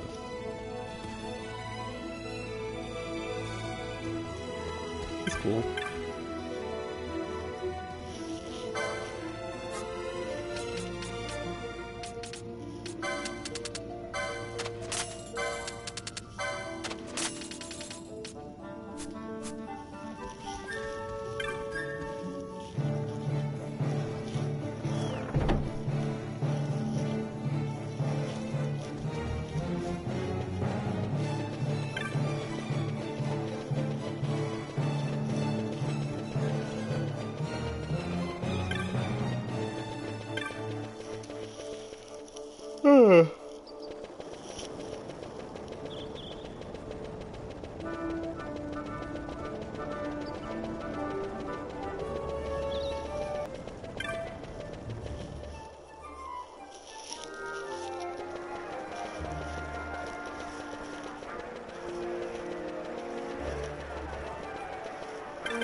Alright, I'm gonna do this letter side quest thing that is part of the Aerodome because I need to go to Majorba, so I'm gonna start it.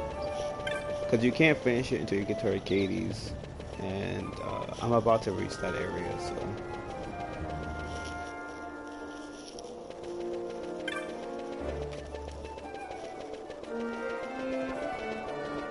I don't know why I'm doing it this way, so don't ask me.